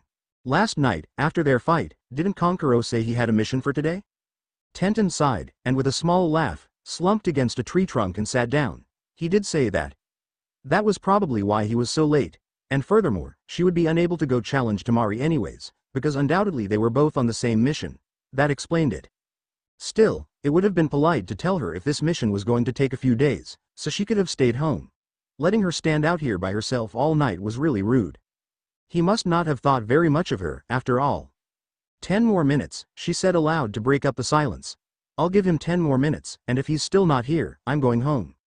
It was at that very moment that a kunai suddenly hit the tree she was leaning against, a mere inch from her head. Tenten quickly flipped herself upright and threw a senbon at the direction the kunai had come from, and watched it disappear into the darkness. You waited for me. Kankuro's jubilant voice was heard. I'm flattered. I was almost sure you'd get bored and leave. I have more conviction than that, she smirked. I don't just give up. What the hell kept you, though? I told you. The hair on Tenten's neck rose as she realized the source of his voice was now directly behind her. I had a mission. She leapt forward and quickly spun around to face him, readying another volley of shuriken. But instead of discharging them, she found herself completely frozen in shock. She had no idea who this person standing so casually before her, with his hands in his pockets, even was. He had wild light brown hair that hung messily over his sharp, slanted eyes, and a somewhat prominent nose. And then he grinned at her, and her heart rate increased quite a bit. Kankuro? She asked hesitantly, still trying to recognize him, shock obvious on her face. She didn't know what she had expected when this night came, but somehow the last thing she expected to think had been, handsome. That came as a total surprise. I'm glad you waited. He smiled at her, and she found herself blushing furiously. He took a step towards her, and she took a step back. Well, I wasn't doing anything else tonight. Why was she so flustered all of a sudden? Why couldn't she tear her eyes away from that face? Shouldn't this be like any other night? He took a few more slow, casual steps forward, and she took a few smaller ones back. I thought you wanted to fight me first, before I got my prize, she stated, finally starting to collect herself. Ooh, I like being referred to as a prize, he grinned at her, totally ignoring the rest of what she had said. Say it again. No. What? What are you? I mean, aren't we going to fight? He was still advancing on her, and for some reason she just could not keep it together. He did not even seem like he had any intention of fighting at all. Karasu was nowhere to be seen, and his expression now was sort of mischievous and carefree. He looked like he had some other intention, in fact, and given that the basis of their relationship was fighting, anything else apparently made her nervous. He took another step forward, and caught up to her. He was now within an arm's reach of Tenten, and she couldn't help but to stare, dumbstruck. What about him was suddenly so distracting? He leaned in close, a coy smile on his lips. He slowly raised his hand, and brought it gently towards Tenten's face, reaching up to her forehead. Her cheeks grew redder as he pointed a finger at her hideate, and pressing on the metal lightly, his coy smile grew into a delighted grin. You lose. Suddenly and unexpectedly, Tenten was grabbed from behind by a pair of wooden arms, and pulled back forcefully. She let out a short scream as her back hit something, the arms let go, and suddenly it was extremely dark. She began to thrash around, trying to stand up, but her head hit something, as did her arms. To her horror, She realized she had been pulled into some kind of wooden barrel or crate. She began violently pounding on the sides, cursing furiously, trying to break free. From outside, she heard Kankuro laugh. "You got too close to Kuroari. Now you've learned something new." "What is this?" she shouted, searching now for a lid or a door or some kind of opening. "It's my other weapon, Kuroari," he grinned lowly. "Didn't I ever tell you? I have two. Of course, you can't really see him now, but his design is really quite clever, if I do say so myself." "This is bullshit," she roared at him. "What kind of trickery was that? I didn't even know we started yet." "Of course we did. I threw a kunai, and you threw a senbon." The fight began. He leaned against his puppet, and could feel her moving around inside. "But it doesn't matter now. You lose. It's so easy to kill someone once they're in Kurori's reaches." He began to laugh lowly, when suddenly the blade of a dagger shot out of one of the slots cut into the wood, just barely missing his leg. He jumped quickly out of the way, surprised. "Careful," he said, startled. "Blades usually go into those slots, not come out of them." "Not when I'm in here," she replied testily. "Have you met me?" The blade pulled back in to suddenly shoot out of a different slot. She was so angry at him, and at herself right now. How could she let herself be so distracted by his stupid, ugly face well enough for him to lead her into a trap? That must have been a real ego boost for that asshole. There had to be some way out of here. It was cramped, dark, and reeked of blood. She could not take much more. "Unfair," she shouted. "I didn't know you had two puppets." "But you knew I had one at least," he replied, "and you still fell into my trap. In fact, you're lucky I brought Kuroari. If that had been Karasu, you'd be dead." "I'm not going home after this shitty fight. I demand a rematch. I waited almost half an hour for you, you son of a bitch." For a moment, there was no reply. She quieted in order to hear him, still simmering in her fury. Suddenly, a door swung open on Kurori's chest, and Tenten wasted no time scrambling out. She was about to holler at Kankuro some more, when she saw him sitting down on a fallen tree trunk, watching her calmly and unthreateningly. She raised a curious eyebrow. "You're right," he began, "that was a shitty fight. I pulled a cheap trick." Tenten stared at him in silent astonishment, mouth slightly agape. "What?" was all she found she could think of to say. "I said, you're right," he smirked. "Does that amaze you?" "Not amazed that I'm right," she replied, "but that you would admit it. Are you ill?" "Yeah," he looked at her distantly. "I think I am." She gave him a curious and slightly concerned look. "Is something bothering you?" He motioned for her to come over to him, which she did unthinkingly, and leaned against a tree near him, keeping one eye out for the creepy barrel-shaped puppet behind her, which she could now fully see and still didn't trust. "I promise I won't attack you." He laughed a little when he saw her glance anxiously at Kuroari. "So stop expecting me to trick you." "Well, I did fall for this earlier. I'll be damned if it's going to happen again," she replied incredulously. He didn't reply, and Tenten found herself suddenly filled with curious concern. No smart-ass remarks on how easily she fell for it. No comments on how his new toy could crush her. Nothing. "Are you okay?" she asked, and stepped towards him cautiously. "I'm all right," he replied, and she found that without the paint, it was so much easier to read his emotions. "I just didn't feel like fighting today, is all." "You didn't? Then, why did you come?" "Because you were expecting me to, of course," he smiled, and once again she found herself dumbstruck by that smile. "So I pulled a cheap trick to get out of it. I bet you hate me for that, don't you?" While normally it would have been very simple for her to reply with a, "Yes, today for some reason," as he looked at her with that dumb smile and those cat-like eyes, with his whole face as she had asked him to do, she found that she couldn't seem to convince herself to say it. After a moment of awkward silence, she sighed, and took a seat next to him on the fallen log. "How did your mission go?" she asked. "I killed some people," he replied, with almost no emotion. She somehow found that a little disturbing. "I suppose you have to. It's kill or be killed, that's a ninja's life." She wasn't necessarily trying to be comforting, just stating a fact. He nodded. "We have another mission tomorrow," he started. "It will extend for 6 days. On the 6th night, can I expect to meet you here?" He looked at her very seriously. She nodded resolutely, though secretly inside her gut, she was a little disappointed at the prospect of not seeing him for the next 6 nights. "Of course. That's the arrangement. I have to meet you here, if I ever plan on defeating you." She smiled coyly at him, and as he looked at her there, with those cute little buns, his heart sped up just a bit. He decided that he rather liked that smile. "You're wearing your hair up," he commented. "That's not fair." "How so?" she asked, raising her hands to her hair. "You already saw that. We didn't make arrangements for you to see it twice." "If I have to look the same as yesterday, so do you," he replied, and without any hesitation, proceeded to scoot over to her and undo the bindings in her hair. Tenten blushed. "What do you think you're doing?" she asked, but at the same time, made no move to stop him. In fact, she may have leaned her head towards him, just a little. His fingers were quick and nimble as he untied the braids and clipped out the barrettes, but she imagined that should come as no surprise to her. He was a puppeteer, after all, and they would have to have fast hands. As he began to unravel the second braid, something occurred to her. After a moment to build up her courage, she finally began, not wanting to waste this opportunity. "Kankuro," she began, a little nervously, "you never did ask how it was that I got home the first night we fought and you knocked me out." She felt his hands stop for a moment and begin to loosen their grip, and then quickly went back to work unwinding her braid. "Didn't I?" he asked. "Well, I'm an insensitive bastard, aren't I?" "Yes, but that aside," she heard him laugh a little at that. "Answer me truthfully. Did you bring me to Rock Lee that night?" He finished taking out her braids then, and slowly he brushed his fingers through her dark hair. It was long and thick, a little wavy from being braided while damp, and surprisingly soft. And it still rather smelled like polished steel and shampoo, he noted. But then, she probably wasn't the type of girl to smell like flowers. Her cheeks flushed as he combed his fingers through her hair, and she made no indications that he should stop, as she awaited his answer. Finally, he untied the knot on her forehead protector and slipped it off, then backed away from her. "I couldn't very well just leave you there." So it was finally confirmed. A smile lit up her face. The stupid jerk really did have a heart. She smiled warmly at him, and now it was he who found himself a little astounded. He still didn't really know what had possessed him to take her all the way to Konoha that night, but it occurred to him that maybe the reason was that so someday he could see this smile on her face, this radiant smile, which confused and terrified him, and was the most beautiful thing he had ever seen. She had never smiled at him like this before. He decided that he liked this smile, too.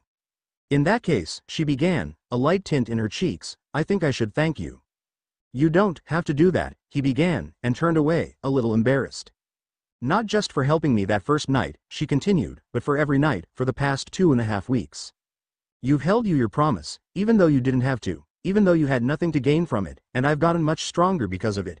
She scooted a little closer to him, and a heat spread across his face and down his neck, and his eyes were suddenly glued to this girl. Neither of them were wearing their forehead protectors, and they weren't fighting, so tonight, it was suddenly very clear that when they weren't being ninjas, they were just a boy and a girl. "So," she smiled, her small mouth suddenly looking so very attractive, "thank you." And Kankuro found himself fighting off the strangest urge to do something totally unexpected and completely unnecessary. He always knew she was pretty, but never before did she seem so alluring. She seemed to be taunting him, with those captivating olive green eyes and that long lustrous hair and those moist, fascinating lips, which she seemed to be unconsciously licking, darting her little pink tongue out across her mouth and quickly drawing it back in, and he discovered, as he licked his own lips and his heart pounded and his cheeks flushed, that he was leaning in, just a little bit, as if she was drawing him to her by some unexplained force, and by that same strange force his lips were parting ever so slightly, and he just kept getting closer and closer until he could almost feel her breath on his skin, and if he kept going at this rate things would soon be very different between them. It took all the force of will he had to pull away and look in the entirely opposite direction, as he waited for his heart to slow and the heat to subside and that bizarre compulsion to pass. "Don't mention it," was all he could think of to say. "It was my pleasure." He half turned to grin at her. Tenten stared at her hands folded neatly in her lap, waiting for her own heart to slow. Kankuro had just gotten very close, unnervingly close. And she hadn't done a thing to stop him. In fact, she didn't seem to have anything going at all in her head during that moment. All she could seem to concentrate on was how very close he kept getting and how very handsome he suddenly seemed and how very interesting his lips were. She blushed, and pulled her hair in front of her face like a curtain, as if trying to shield herself from him so that he couldn't see her embarrassment. Things would have been very different between them if that had happened. It was probably in both of their best interests to pretend it never got that far. "So," she started, standing up from the log, 6 days, then?" "Yeah," he replied, watching her stand with curious apprehension, 6. "I wish you luck on your mission, then." She smiled at him. "Try to come back alive, okay? You aren't leaving, are you?" There was a tone in his voice that caught her attention, and grounded her to that spot. "Well," she began, "if you have a mission tomorrow, you should probably be preparing for it, right?" "I will," he smirked in that coy, familiar way. "Tomorrow, but that has nothing to do with now." While she could have and probably should have argued with him that he should be more responsible towards his mission and his other teammates, at the same time he was making this excuse so that he could spend more time with her. And, truth be told, she didn't really want to go home anyways.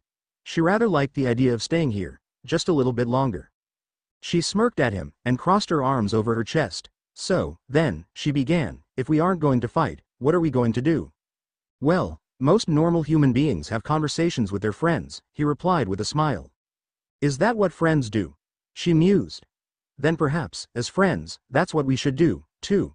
She sat back down on the fallen tree casually and looked at him. So, what do you want to talk about? How about we start with your last name? How about we start with yours?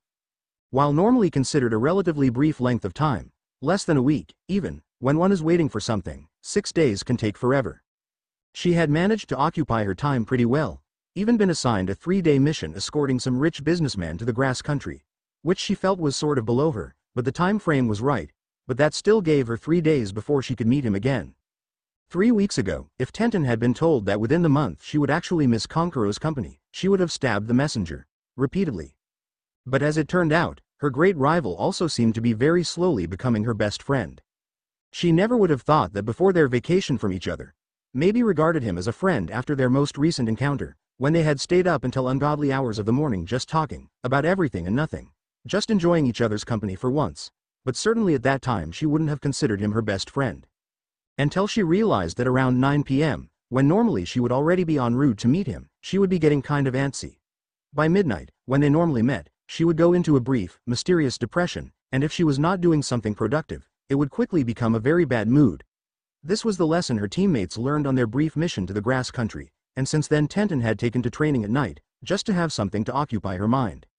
She couldn't get back on a normal sleep schedule either. Couldn't seem to get tired until around 3:30 in the morning. A very unhealthy habit, she knew, but if she tried to sleep, she'd end up just laying there, tossing around, and thinking about how she wanted to fight him again. Thinking, how was his mission going? Was it dangerous? Would he return? Thinking about his fingers in her hair, the texture of his skin. Thinking that the next time she saw him, she was going to beat the living hell out of him for throwing off balance her very pattern of life. Her friends and family had now become slightly more than concerned. It was strange how she left every night around 9 and didn't return until almost 4 a.m. or later, but never told anyone where she was going, or who she was meeting. Lee and Neji had been gone for a while and didn't hear about her bizarre schedule shift until it was too late to make corrections to it. Neji, of course, didn't care left, right, or sideways. But Lee was concerned. However, whenever he attempted to discuss his worries with her, she changed the subject. He tried, even suggesting that they request a long mission that would take them out of Konoha to give her a chance to break out of her bad habit of staying out too late and maybe give them an opportunity to talk. But she declined, saying that she had something she had to do first, and that taking long missions would be difficult until she was able to complete a task she had set for herself. Lee pressed for more information, but that was all he could get. What was it she did every evening that took until the early hours of the morning? Was she meeting her training partner, the one she had mentioned before, that brought her to Lee late one night with severe damage and traces of poison? If so, why couldn't they schedule their meeting in the daytime? He knew Tenten's agenda wasn't nearly so tight that she was too busy to see him until late, but admittedly, Lee knew almost nothing of her training partner. Perhaps he had more of a conflicting schedule. Or then there was the obvious choice, they were trying to keep a secret. But Lee couldn't even begin to think of a reason why. It didn't matter to him who Tenten trained with, so long as they were a good partner who would do well with her, and clearly they were, judging by her recent progress and unusual reactions to his presence or non-presence. So why the need to keep it concealed? Was Tenten embarrassed? Or was there really something behind the whole matter that needed to be kept in the dark, for fear of damaging their strange relationship? Many of her close friends had seriously considered following her one night, just to see where she was going. But they all respected her privacy enough to decide against it, trusting that she would tell them eventually, when she was ready. They hoped, though, that it would be sooner than later. Finally, after much anticipation and mild frustration, the 6th night came. Tenten was clearly anxious that entire morning, feelings which just intensified as the sun set and the afternoon slowly melted into evening, and 1 minute seemed to take 3, until she finally decided to just leave early before someone in her home decided to knock her unconscious just to keep her from pacing and clicking her fingernails and tapping her toes, and other annoyingly impatient habits. So, she left at 8 p.m., having been entirely ready 3 hours prior, even taking her hair down and putting it back up 4 times with the same results each time, in order to fix some minor flaw that only she was really aware of, if for no other reason than something to occupy her time. She wore her regular training outfit, the Chinese-styled blouse and dark pants, but changed out of it a few times and then back into it before making a final decision. She was armed to the teeth, in obvious places and unobvious places to uphold a sense of surprise, even sporting a plain-looking but painfully sharp katana across her back, and even had a few clever ideas for their next fight, which she couldn't figure out why she hadn't put to use earlier. Despite being a bit irritable the entire time, Tenten was glad for their 6-day hiatus. She got a lot of solo training done, along with some sparring with Lee and Neji, all of which gave her some good ideas for what to use against Kankuro the next time they fought. Tenten grinned broadly to herself as she dashed through the darkened trees. This time, she could really surprise him. As she made her long journey, she went over scenarios in her head about how this fight would go, making sure to plan for every possible counter, even taking into consideration if he decided to bring Kuroari again, with or as opposed to Karasu. Remembering that sometimes Kankuro himself joined in the fight instead of controlling it from the shadows, which gave her the possibility that worst-case scenario, it was her against 3. A mischievous smile stretched across her lips. Even in that case, she felt that today for sure, she could win. Tenten snickered silently, reveling in her excitement and planning her victory, and the time passed by quite quickly. Though, perhaps, too quickly. When she arrived at her destination in their usual meeting place, it occurred to her that she was an hour early. Now she would have to sit around in the trees for an hour and wait for him, or longer if he was late again. But at the same time as being a bit agitating, there was a slight thrill to being the first to arrive. This time, she could ambush him. She could hide in the dark branches and wait for his arrival, then spring like a trap and employ her new tactics at first sight of him, giving her the upper hand for once. She smirked at this idea. There was no way this could backfire. Unless the impossible happened, which, as it were, it did. Well, a bemused and all too familiar voice was heard to say, "You're early." Tenten very nearly fell right over when she heard him. Suddenly frozen in place, she stared at him in shock. Why was that bastard so early, ruining all her plans? "So are you," she replied, regaining her composure, and added with a smirk, "Were you so anxious to see me?" "Not so much as you to me, apparently." He grinned at her and leapt to a closer branch to see her more clearly. Tenten was actually a bit surprised to see that once again, he wasn't wearing his paint. Except for the bandaged-up Karasu slung across his back, Kankuro looked the same as the last time they met, the night they decided to postpone their match. The lightest blush tinted her cheeks. "Well, I was going to set up some traps, but you went and ruined that by missing me too much," she playfully commented with one hand slyly on her hip. She then raised her eyes to him demurely. "You aren't wearing your paint." "Oh, you noticed that," he replied casually, as if it were an unobvious thing. "No, doesn't seem that I am." "Why? Do you like the paint better?" Tenten shook her head with a shy smile. "No, it's better this way." He smiled very lightly. "I thought that's what your opinion was." "Oh," she raised a coy eyebrow, "and so that's why you did it? To impress me?" "Of course." That response floored her. She had really expected a reply somewhere along the lines of anything but that. She then placed her hands on her hips, and replied with a roguish smile, "Are you getting fresh with me, Kankuro?" "Sure, whatever makes you happy," he grinned with a passive shrug. "I just think it's easier for you to take me seriously when you can see my face." Tenten gave him a curious look as he continued, with the slightest of smiles. "It's easier for you to separate me from my brother and sister." To his surprise, Tenten scoffed in response and shook her head. He was a little offended, until she raised her head and smiled warmly at him. "You jerk. I forgot about them long ago. This is between you and me." Kankuro grinned. Damn, he had missed her. "But that doesn't mean you get to start painting your face again," she continued, folding her arms crossly, "or I'm going to have to personally wipe it off." "Ooh, promise?" She smirked at him. "Ass, let's fight already." "You did miss me," he smirked impishly, lowering Karasu off his back and setting him noisily beside him on the branch. "Ready when you are." "I've been ready for days." With that statement, her hand came to her weapons pouch as she flew forward towards him, and in a flash she was on him, armed with a kunai, and within a moment she easily laid the weapon to rest between his narrow eyes. For the briefest of seconds her heart stopped, having expected him to dodge. Quickly, though, that shock dissipated when she realized there was no blood. Kankuro's hand came up to his face and grabbed the kunai as sand began to fall from his skin, and quickly his cover dissolved, revealing Karasu with a big crack in his forehead where she had planted the kunai as he dislodged it with a forceful tug. Beside him, the bandaged form Tenten had assumed to be Karasu unraveled suddenly, and the wrappings fell to Kankuro's feet. With his back to her, he half turned and smirked wickedly, then quickly disappeared into the darkness to control his puppet out of harm's way. Now wielding Tenten's kunai in one of his forearms, Karasu came forward and attempted to grapple her. The lithe girl quickly spun out of the way, came around behind the puppet, and forced a dagger into the gears that would have been considered his knee joint. She dodged gracefully and backed up a few yards when Karasu swung at her, his wrists open to reveal the poison-tipped daggers. She smirked to herself as she watched the marionette attempt to take a step forward with a disjointed knee. Things so far were working towards her favor. But knees were things the doll didn't necessarily need. Karasu flew towards her then, slashing his blades. She deflected one with a kunai, and another of his arms attempted to surprise her with a low strike to her side. With her other hand she held that off, but was now all out of hands, where he had two more. Before he had the chance to utilize this advantage, with all her strength she threw off his two arms and flipped backwards. As her legs came up, she struck him as hard as she could in the jaw. The wood cracked and some chips crumbled off, revealing some of the menacing drill Kankuro had stored inside Karasu's head. But aside from being momentarily thrown off balance, Karasu was fairly unaffected. She swore to herself as she uprighted. Somehow it was easy for her to forget that she was fighting a being that had no nerves and didn't feel pain. In a flash, the puppet recovered and barreled towards the girl. He threw himself into her at full force, knocking her onto her back several yards away. Tenten winced as she hit the hard earth, bruising her spine. As she recollected herself, she was surprised to see Karasu standing on a tree branch a fair distance away.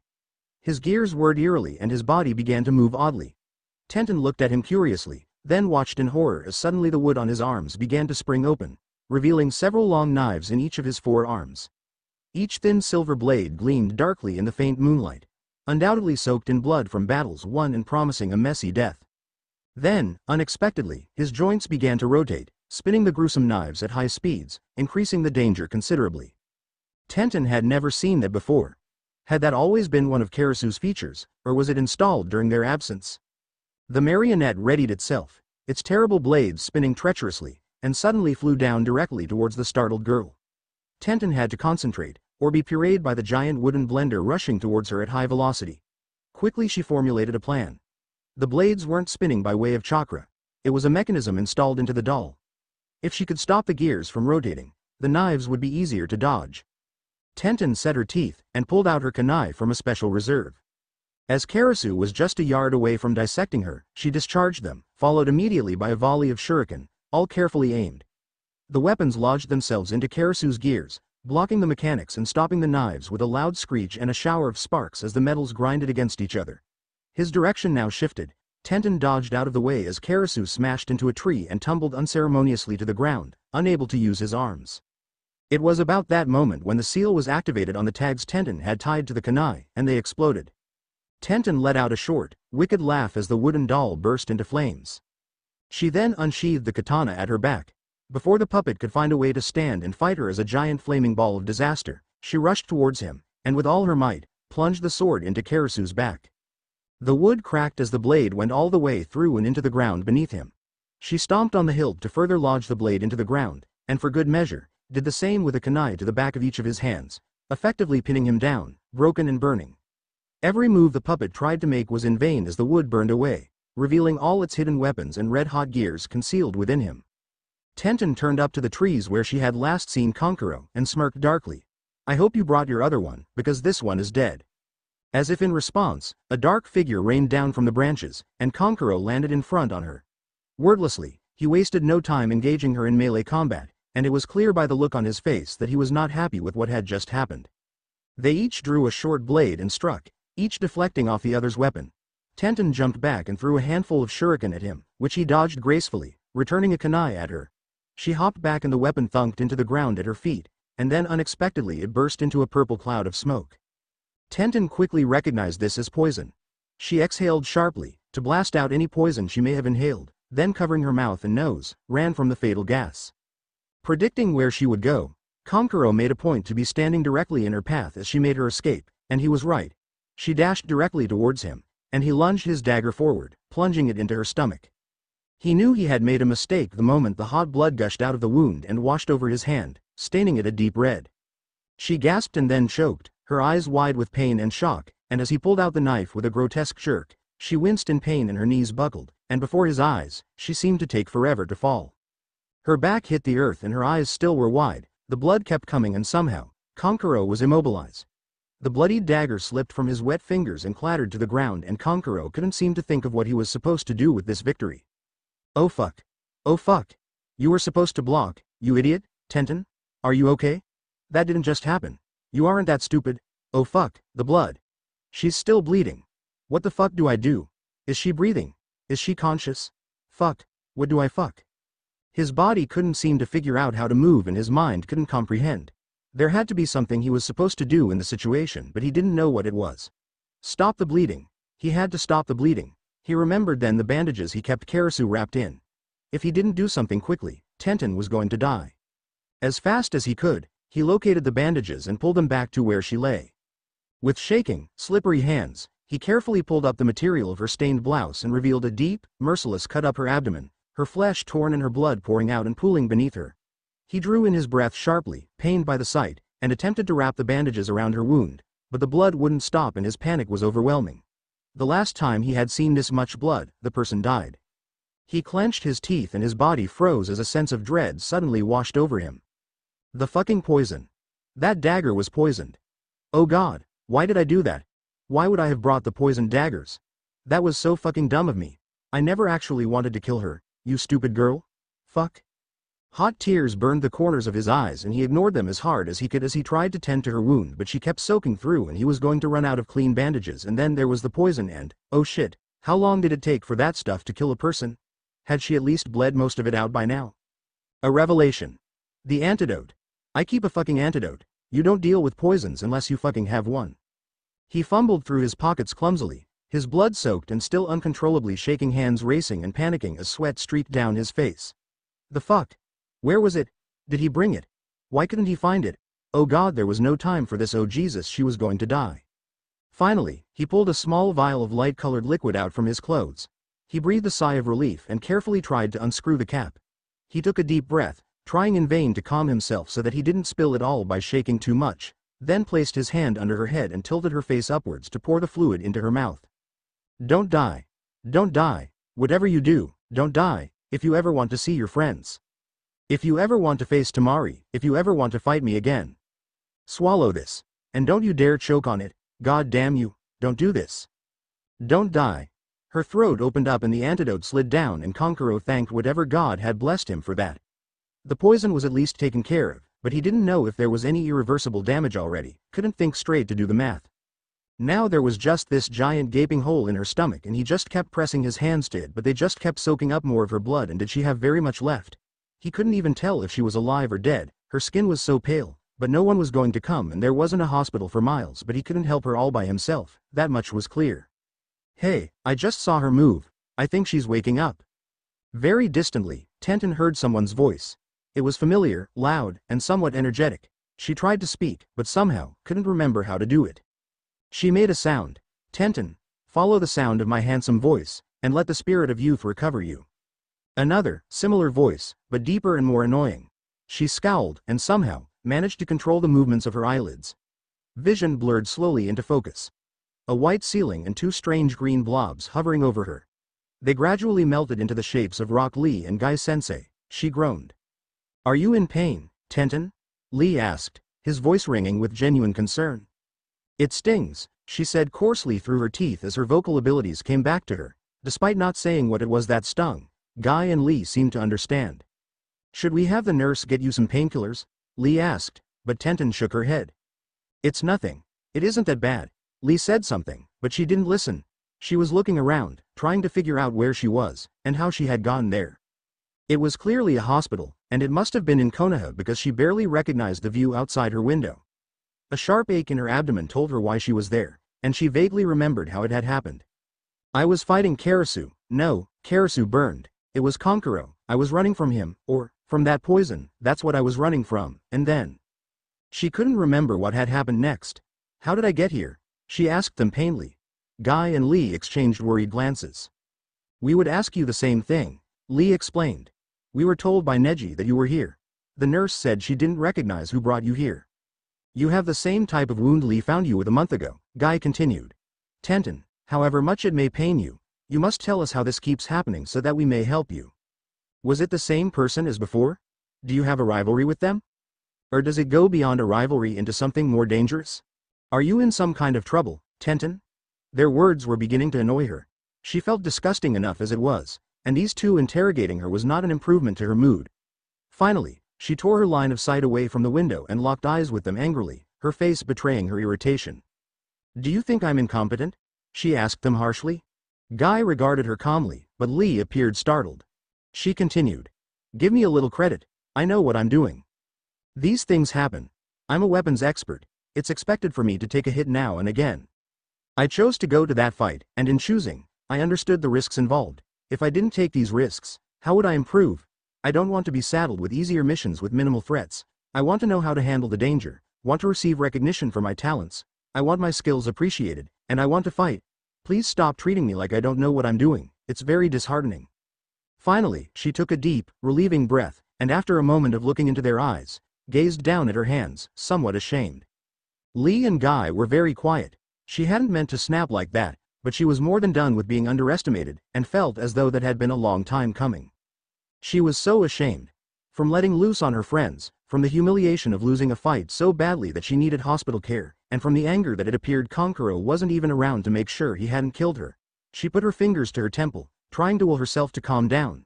The last thing she wanted Lee and Guy to see would be her breaking down. The atmosphere in the room suddenly seemed very thick with tension, and Tenten wondered if they were deciding what to say, or waiting for her to speak. Finally, Guy-sensei broke the silence. Your maturation into a respectable ninja hasn't gone as unnoticed as you seem to think, Tenten, he began, and Tenten was surprised how serious her usually energetic and colorful teacher was being. She raised her eyes to him. This past month especially, you have a new energy about you. It's very bright and youthful. He grinned, and she smiled slightly. You train harder, smile more, do better work, and, well, sleep later. He seemed to smirk. A light blush tinted her cheeks. He laid a reassuring hand on her shoulder, and she found that he did make her feel better, a little. In a way that only Guy-sensei could. But try to remember all your precious people, he reminded. When we found out you were hospitalized, we didn't even know how it happened. We aren't scolding you for getting hurt. We're relieved that you're okay. We also want you to improve. We're even willing to help. Try to remember when you go out to fight, all the people important to you, who you are important to. She looked at him, and he smiled toothily. She couldn't help but to laugh a little bit. Look at you, trying to pretend you're wise, she smiled at him. You sure know how to spoil a bad mood. Suddenly, Lee threw his arms around her in a tight hug that nearly suffocated her. Pulling back, he exclaimed brightly, maybe now that you're here, they can get you back on a real sleep schedule. She couldn't suppress a giggle, and the two of them laughed as well. Sorry, she apologized sincerely. I didn't mean to snap like that. I'm just a little frustrated. I mean, she shook her head, as if trying to rattle her thoughts into coherency. Where is he? Was I unconscious for that long, that he just went home? I thought, we're friends? Is he still in town? Did he leave any message for me at all? She was very sincere. Lee looked to Guy, who seemed to be thinking on some matter. He folded his arms. This friend of yours, he is the same one as before, isn't he? And you've been fighting him every night? Tenten lowered her gaze slightly and nodded, somewhat bashfully. He continued. He isn't from Konoha, is he? In fact, he's from Sand, isn't he? This time, she seemed a little more surprised, and her reaction gave Guy his answer. How did you know all that? She asked incredulously. Guy-sensei is fantastic. Lee exclaimed proudly. He is an elite Junin. He always knows the answer. Tenten tried very hard not to roll her eyes at Lee's enthusiasm, and continued to look to her teacher questioningly. Guy grinned. When you asked if he was still in town, you betrayed that he was not from Konoha. The poison and the antidote found in you are almost exclusive to the village of Sand. Tenten, is it true? Lee asked in amazement. You've been going to the Wind Country every night? That's so far away, though. We meet halfway, she explained a little timidly, feeling exposed. Guy brought his hand up to his chin and smiled knowingly. Ah, youth. With it comes energy, experiences, and young love. Lee's jaw hit the floor, and Tenten immediately turned bright red. It's not like that, she loudly insisted, throwing her hands up defensively. There's nothing like that going on. We just fight. Lee looked aghast, and Guy was laughing. Tenten's face fell into her hands in humiliation. You'll see him again, won't you? Guy asked with a smirk, and Tenten flinched slightly. The way she answered this question would be very important, and she tried to think of the least incriminating response. We need to settle this, she finally replied assuredly, satisfied with her answer. Guy nodded, grinning, but Lee still looked startled, and alternated staring in confusion between Tenten and Guy. In that case, Guy said, you'd better get well soon. You only have 10 days to get back in top condition, so starting tomorrow, Lee and I will dedicate ourselves to helping you. I know a recipe for dumplings that's said to have amazing healing properties if you eat 100 of them. 10 days? She asked, wondering where that number had come from. but Lee interrupted with his own bright enthusiasm. Yes, we will help you, Tenten, you'll be better, in fact, more so than ever by the end of 10 days, with our help. You can count on it. Both he and Guy then gave her a thumbs up in a gesture she recognized to be their self-titled, nice guy pose. It was rather silly, but knowing that the two of them always stuck by their promises, especially when accompanied by the pose, she did feel reassured, even grateful. It was good to see the extent of their care for her. We're going to tell the nurse you're awake now, and then leave you to rest for today. We'll be back first thing tomorrow morning, so be expecting it. By the way, this is for you. Come on, Lee. He said it so fast and so casually, that she barely registered it when he handed her a small folded slip of paper before quickly leading Lee out of the hospital room. When they were gone, Tenten curiously unfolded the piece of paper. A note was written on it. We'll try again in 10 days. Get better quickly, and I'm sorry. In her surprise, she read it over 3 times, as if making sure she hadn't missed anything. So he had left her a message. And although it was brief, it said everything she wanted to know. She felt so relieved, that she actually giggled out loud. With a sigh, she fell back against her pillow and glanced back towards the window as the nurse walked into the room. Kankuro didn't remember ever feeling so exhausted in his entire life. When he finally got home, looking tremendously worse for wear, he felt like he hadn't seen his bed in months. Tamari was already up when he swung the front door open and trudged into the house. It was clear from the surprised look on her face that she wanted to ask him a few questions, about where he had been all night, no doubt, or whose blood he was covered in, or maybe about the curious lack of karasu, but he brushed past her quickly before she could even open her mouth, and secluded himself in his bedroom with a resounding slam of the door. He barely managed to peel off his blood-stained clothing, forget about a shower, before he collapsed onto his bed and fell asleep before he ever hit the pillow. He slept for probably much longer than he would have normally allowed himself, and honestly would have stayed in bed longer if Tamari hadn't started pounding on his door, insisting that if he didn't get out of bed she would come in there and drag him out by the hair. So, he begrudgingly tore himself out of the comfort of his sheets, deciding that he was only doing so to use the shower, not because Tamari told him to. The hot water felt immediately relieving, soothing his sore muscles, and he watched as Tenten's blood washed off his skin and swirled down the drain. It was a depressing sight. He still felt dirty, like all the soap in the world wouldn't wash off all the blood. Her blood. What he did to her, to someone he had called his friend, was, to him, unforgivable. What thought process could have possibly led to him plunging a blade into her belly? Sure, they were fighting, but they weren't fighting to the death. It was more like a spar, really. He was just so angry about what she had done to Karasu that he may have acted a bit rashly. She had entirely decimated his best weapon, which had come as a complete surprise, and succeeded not only in disarming him but also enraging him. He acted rashly, blinded by anger, and fought her with true intent, not holding back anything, and didn't comprehend the extent of his actions until he felt her warm blood wash over his hands. Ever since that first fight, the only other time she fell unconscious during their meetings, ever since that first night when he brought her home to Konoha out of some sort of obligation he didn't even quite understand. He had decided that if he ever had the opportunity to fight her again, he would leave her alive. He would beat her down, but only hard enough to cause minor damage that she could easily recover from. And, presented with that chance, that was just what he'd done, up until last night, when he acted thoughtlessly out of emotion. The very thing he'd scolded her for on any number of other occasions when she lost to him because she'd let herself get affected by his taunting. He had to make it up to her. That was why he'd told her to meet him in 10 days, which would give her plenty of time to recover. It would be harder to talk to her if she was still suffering from the pain he'd caused.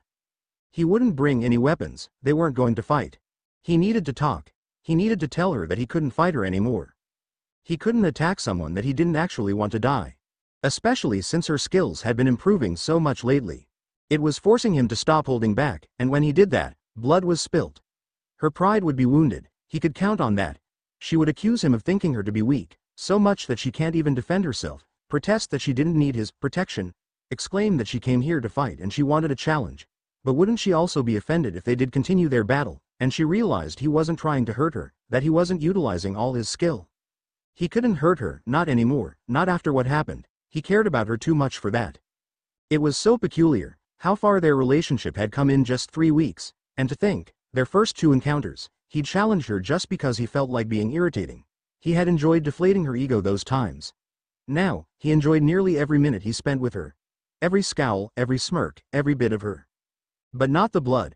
True to their word, Guy and Lee showed up bright the next morning to help Tenten with her recovery training, and continued to show up every morning thereafter for the next 10 days. At first, It felt good to receive a little attention, as she'd often felt like the most forgettable member of their team, but after a while, she really wished they would just stop. Most of their exercises were painful or exhausting, and some of them just tasted really, really bad. She was starting to resent Kankuro more and more for causing this injury that fueled Guy and Lee's ambition to make her stronger. Training was good, she never disagreed with it, but these guys just didn't know how to stop. One day, they had even managed to convince Neji to grace them with his presence. At first, Tenten thanked heaven. Finally, maybe she would get a little relief. But as it turned out, she had just been dropped from the frying pan into the fire. Neji was even worse. She knew him to be relentless, but rarely did he dedicate any day to issuing orders for her to run this many laps, do that many sit-ups, hit those targets in this order with these weapons, and by the way, you're being timed. If you don't make that time, I'm throwing exploding notes at you, and now we see how far you've come. Let's fight. He hadn't even given her a 10-minute break, even when she thought her stitches were going to split. It was like being in hell, and Neji was the devil. She found herself wishing somebody would throw a kunai straight into her head just so she could escape this nightmare. Of the training exercises she endured in those 10 days, some of the practices were physical, some were mental, and some were even medicinal, in hopes of completely curing her by her deadline. Trying to speed up the healing process seemed against nature, or so she once protested after the 8th or so cup of different flavored tea said to have healing properties. She liked tea just fine, but after a while she really just wasn't thirsty anymore. But they had at some point caught the Hokage's assistant Shizune and managed to convince her to help Tenten along. Shizune's method felt much more effective than pouring cup after cup of scalding water down her throat, and she did feel better afterwards. However, that didn't stop Guy's sensei and Lee, who wanted to make sure, and continued to present her with home remedies. But for all the pain and horror she endured, she had to admit it was working. By the end, she felt perfectly healthy without a bit of pain in her abdomen, although there was a scar, and in truth, fitter than she had ever been. Now, she felt, she was ready. Ready to face anything Kankuro had to offer, for any surprise, even if he came at her with everything he had. Never again would she need to be brought home for medical treatment and disabled for that length of time. What if something happened and she was needed on a mission? She couldn't let herself be useless, or worse, a liability. But despite all that, despite that underlying anger about the life-threatening inconvenience he had caused, there was one thought she just couldn't shake for all 10 days. For the second time, he brought her back. For the second time, he needlessly saved her life. And this time, he even left her a schedule for their next meeting. She couldn't help but to think that he really must want to keep her alive. More than that, he wanted to see her again. He had even apologized. That was unlike him. Usually when he won, he gloated obnoxiously. Was he really worried about her? Was he still worried, now? Was he afraid she would be angry with him? She could see where that idea would come from. After all, she was clearly the type of girl to hold a grudge. But when it came right down to it, she wasn't angry with him. Maybe minorly irritated, but it really had been her own fault. She should have been more alert. If that had been a real fight with a real enemy, she'd be dead. He may have stabbed her with a poisoned blade, but he kept her alive so that she could overcome that weakness. Of course, that wasn't to say he wasn't going to get the living hell beat out of him next time she saw him. She was, after all, the type to hold a grudge. When at last the 10th day came, she could do nothing to hide her excitement. She had suffered 10 days of pain and torture, though she wouldn't admit that to the well-meaning duo who subjected her to it, all for this night, all to see him again. She couldn't face him again if she wasn't at top condition. It would only harm his opinion of her, prove that she didn't belong there, with him. She absolutely wouldn't stand for that. Tonight, she would not only prove her resiliency and determination, but also beat him for sure. Last time she had disarmed him, before he pulled a weapon and miraculously won the fight. Before that, she had been so close to victory, she could smell it. This time, it would be hers for sure. Guy and Lee were supposed to see her off, but evading them, she left alone. Their help had been appreciated, but this was something she had always done by herself, and she would continue to do so. Seeing them would distract her from her course of action. They would only be disappointed until she returned with her hard-earned win. Feeling comfortable and confident, Tenten left Konoha. Kankuro had managed to successfully pass 10 days without worrying himself to death about the impending meeting by busying himself with Karasu's repairs. After retrieving what was left of the marionette, which consisted of a burnt but salvageable metal skeletal frame, he began a long road of work reconstructing it. And although the fight with Tamari when she saw Karasu's remains was not looked forward to, it was inevitable. Sure enough, she was enraged. What if we'd been assigned a mission? She berated. What if there was an attack? You always have to be ready, you idiot. How could you let that happen? Kurori's still there, but he's useless without Karasu. You need that thing to fight. I've seen your taijutsu. Taijutsu? The hell is that? he asked passively with obvious cynicism, his back to her as he began measuring a block of wood that would encase Karasu's skeletal frame and flesh out his torso. She scowled. You wouldn't take that attitude with anyone but me, would you? Nope, you're the lucky winner. Hand me that saw. She rolled her eyes heavily and kicked it over to him. Temari then stormed away, leaving Kankuro to do his work in private. And although she all but ignored him the next few days, she managed to cool her temper, and even got on speaking terms with him again, unable to stay mad for long. Absorbing himself in all the very intricate work succeeded in distracting Kankuro from darker thoughts, and he had resolved to have the project done before the 10-day time limit. Making a life-sized doll out of wood seemed like something one could easily make in just 2 days, especially if every waking hour was dedicated to it, but making a life-sized working marionette with hidden weapons, alternative transformations, and 1,000 gears and joints was more of a challenge. Over the next few days, he managed to finish reconstructing Karasu, which was a goddamn miracle as far as he was concerned, and had just enough time to test the doll out and make sure everything was back in working order with Temari on the 10th day. The spar ended with no victory for either side, and they sat down to catch their breath under the shade of a brick wall on their property that served as a fence. After a few moments of peaceful silence, their bodies cooled down, and Temari, now fully recovered, looked curiously towards her brother. You wasted a lot of chakra and stamina on this spar, she began. Don't you have a fight today? I'm not fighting today, he replied emotionlessly, staring fixedly at the sand near his shoes. I thought you said you had a meeting tonight. I do. We aren't fighting. He said it almost bitingly, as if the thought upset him and talking about it was uncomfortable. Temari, ever tactical, easily understood the meaning behind his tone. She very slowly grinned. I see. I think I understand this. You're upset about nearly killing her, so you want to call off the game before someone gets hurt. So what? He snapped, turning sharply to her. She's getting too good. I have to fight her now like I really mean it. But when I do that, I end up taking the long way home. He trusted her to understand the meaning behind that phrase, and turned his face away, looking at nothing in particular. But you fight me all the time, and I'm pretty sure you'd be at least moderately upset if I died, she began. Why is she different? You and I don't fight to win, was his very simple reply. He leaned his head back against the wall behind him, staring absently up at the evening sky. There was a moment's pause as the pair internally contemplated their next move. You actually miss her, don't you? Temari asked seriously. For a moment, Kankuro didn't reply. He watched the wind blow the sand around their property, deciding what the answer actually was, and what answer he should give Temari. Yes, he finally replied. Temari grinned. Then you'd better take a shower before you see her tonight. You smell awful. He turned his head to her with a wry smile, and wordlessly stood up and walked away, trailing Karasu along behind him. When he was gone, Temari stood up and stretched out, feeling her cramped muscles tighten and her bones pop as she reached forward to collect her fan. A sudden familiar swirl of sand signaled the appearance of Gaara. Out for a stroll? Temari asked him curiously. Gaara did not look at her, but instead stared unblinkingly at the door Kankuro had disappeared behind a moment ago. He's going out again, he remarked passively. Temari eyed him carefully, puzzled as to his sudden interest in their brother's affairs. Yes, he does that sometimes, she replied. Gaara was silent. While it was widely assumed that Gaara didn't really care about the personal lives of his siblings, apparently he did hold at least a mild interest. Temari considered for a moment, before finally musing aloud. I wonder where he goes. Gaara's reply came as a slight surprise. I'll find out. With that statement and a swirl of sand, he disappeared, giving Temari no time to reply. She watched the place he had been for a moment before finally shrugging carelessly and heading towards her home. She would, of course, have to tell Kankuro. But only after his shower. She wanted to see just how fast he could be. The wind whipped across her face and through her bangs as she blew soundlessly through the forest. Her hair was tied into their familiar buns atop her head because it was easier to fight with it out of her eyes, and also because Kankuro really hated it. If he wanted her hair down, he would have to take it down himself. She then smirked a little at that thought. Tenten was positive that tonight would be their last fight. After how close she came last time, and her extensive training over the last week and a half, there was no way she could lose.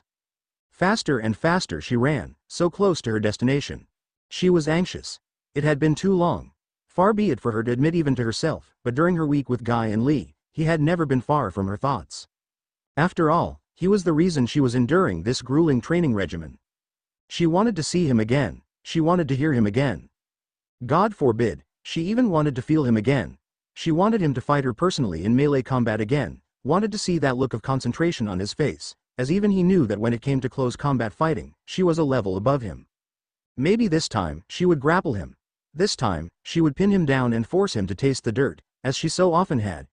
True, he was stronger and could probably throw her off easily, but if she had enough sharp instruments pointed at his neck, she just might assure a win. A mental picture of that potential victory crept into her mind, and she blushed slightly. What a strange thing to think about. What a strange image she just couldn't seem to erase, and what a strange way it suddenly resurfaced the memory of that night, just before he left on his 6-day mission. It seemed so long ago, when he got just a little bit too close, and looked just a little bit too handsome, and the nature of their relationship got just a little bit too hazy, until he realized what he was doing and pulled back, before things got just a little bit too awkward. With that thought now planted firmly in her mind, Tenten could feel her face burning red hot, and tried very hard to clear her head and concentrate on the forthcoming fight.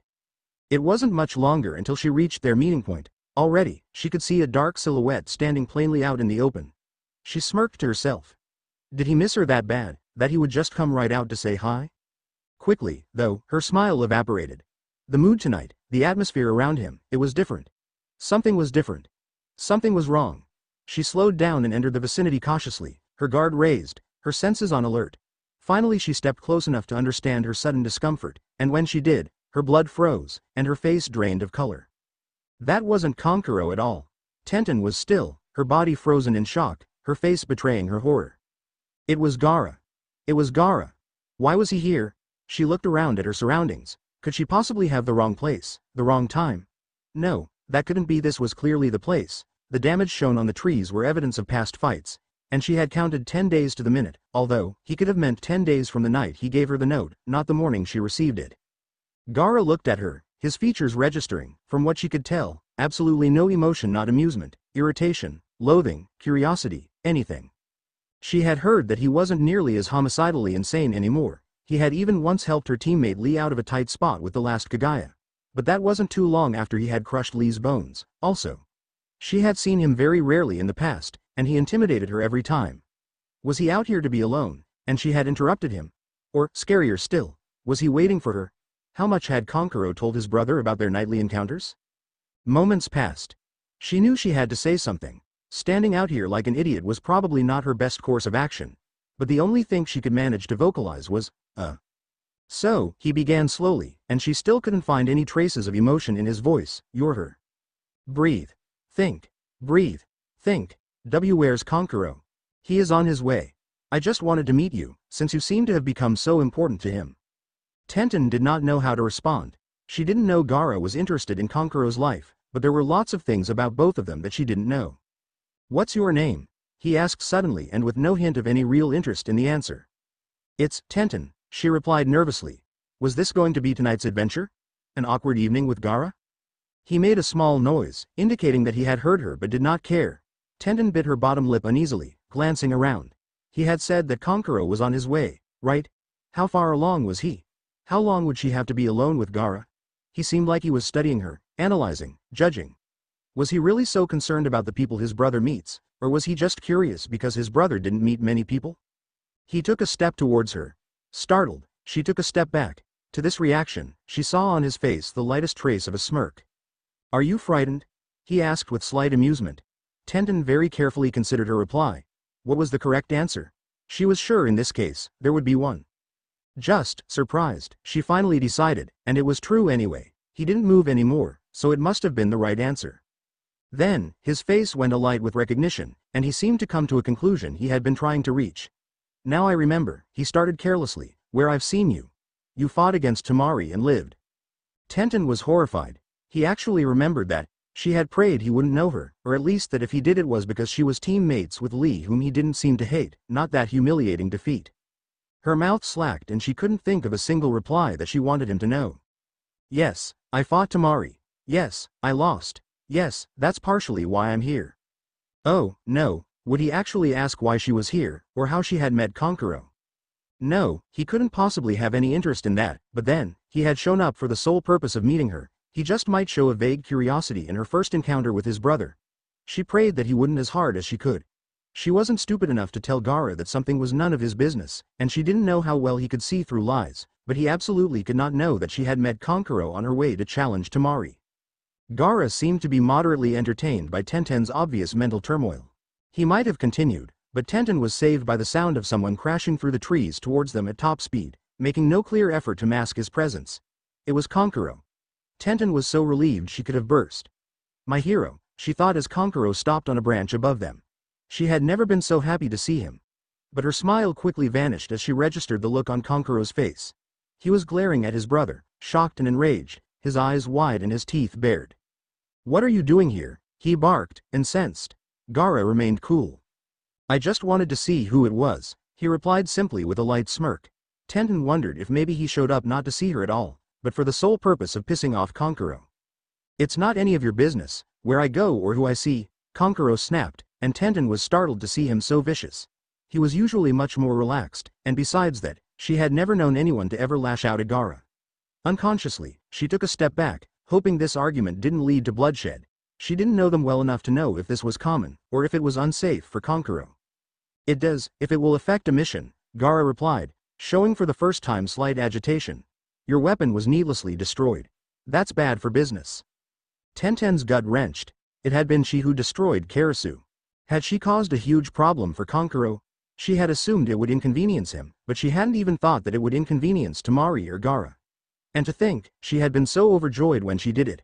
But, also, that was what led to her hospitalization. Tenten suddenly felt very guilty. She didn't want to be a problem for him, and cause issues with his family and his missions. But that seemed to be what she was becoming. Kankuro growled, unable to come up with a satisfactory reply. He had had this same argument with Temari. But Gaara wouldn't just get annoyed and walk away like she had done when he wouldn't give her a clear answer. Not wanting to do this now, he changed the subject. How did you find this place? I've never told you or Temari about it.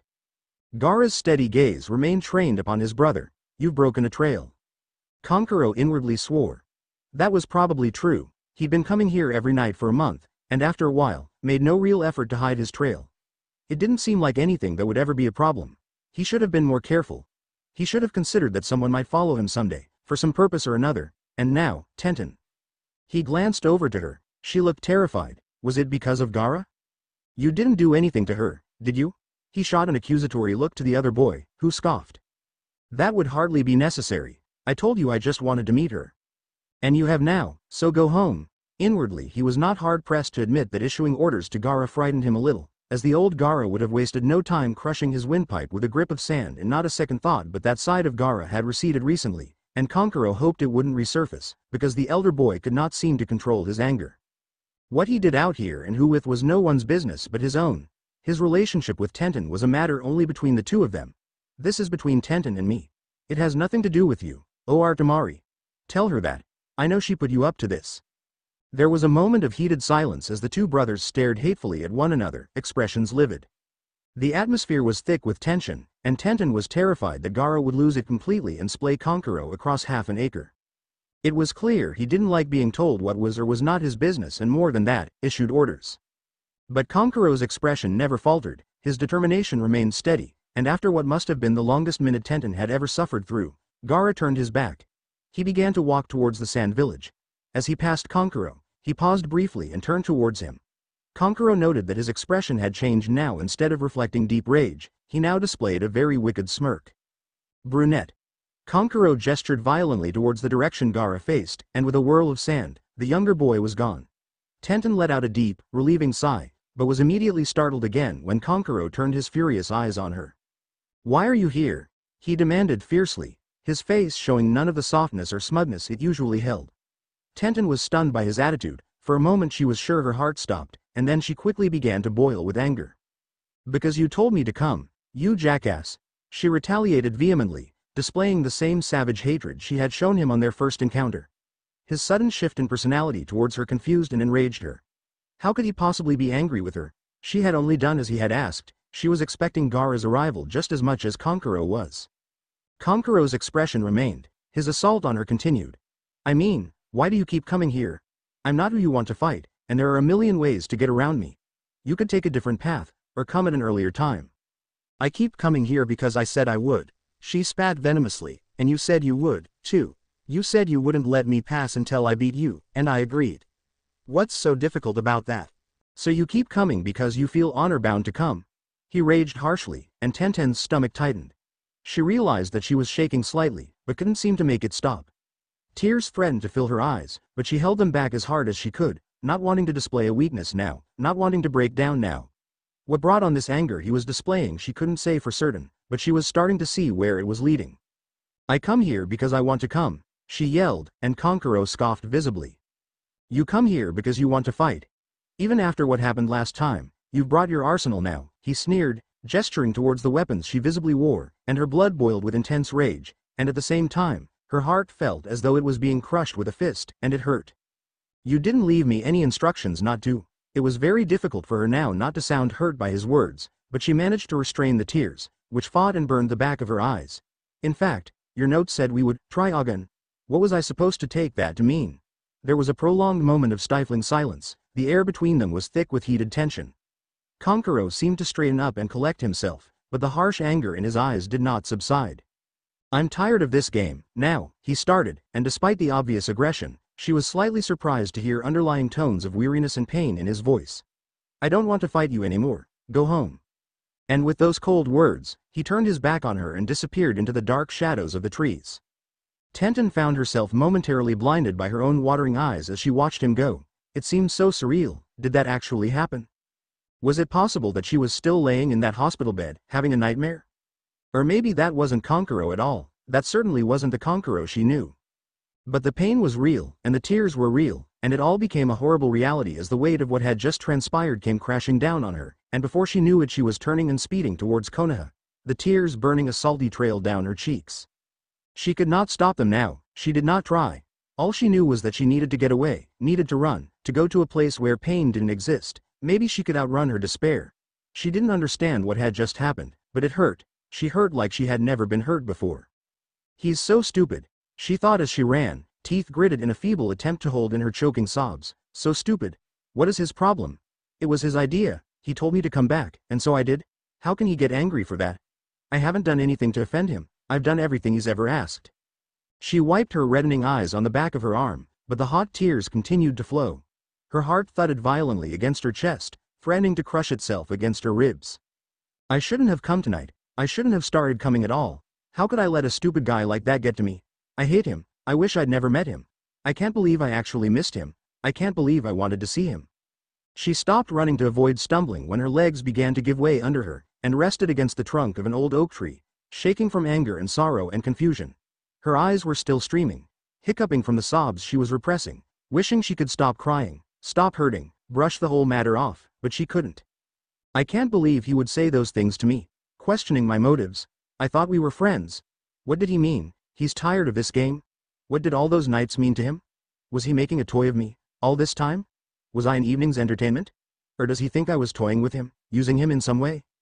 As she thought this, she suddenly bolted upright. Realization swept through her as though she had just been struck by lightning. Instantly, her crying ceased. She knew what had caused this. She knew what she could do to fix it. Was it too late? Turning quickly back towards the wind country, she shot off into the night, faster than she ever knew she could run. Along the way, she discarded various weapons, flinging them haphazardly into the grass and trees, feeling that they were slowing her down with their excess weight, and at this moment, speed was the most important thing in the world. The fact that they slowed her down may or may not have been true, but she felt faster releasing them. She wouldn't be needing them now. She had to catch up to Kankuro. She understood now. She understood. He was feeling used. He was feeling that she still only had one objective in mind, to pass him by. He was frustrated because he thought she still only viewed him as an obstacle. He was feeling like a tool.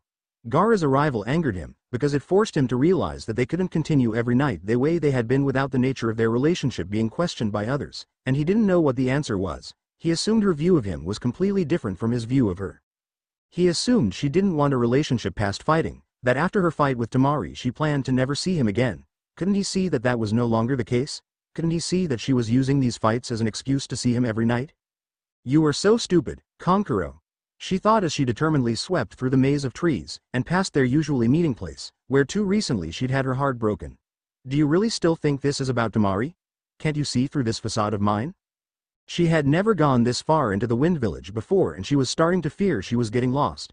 Kankuro knew this area well and would undoubtedly be very fast, while she was slowed down. She tried not to panic.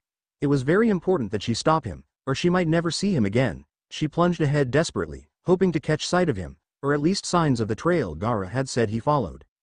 Kankuro. If she called out his name, Would he stop? Would he allow her the time it took for her to catch up? Would he hear her? Or would he run faster? Please, wait. Did he really never want to see her again? Was he truly just tired of being near her? Would he not even listen to her explanation, her confession? It had taken her this long to understand him. Was she wrong? Or was he tired of waiting? She had almost lost all hope, almost lost the fight, almost forfeit to futility, when she caught a glimpse of something in the distance. Her heart stopped again for an increasingly dangerous number of times that night as she followed the vision, which grew into a silhouette of a person. He had stopped and waited for her, so he did care, after all. When Tenten caught up to him, she had to stop and catch her breath before she could speak.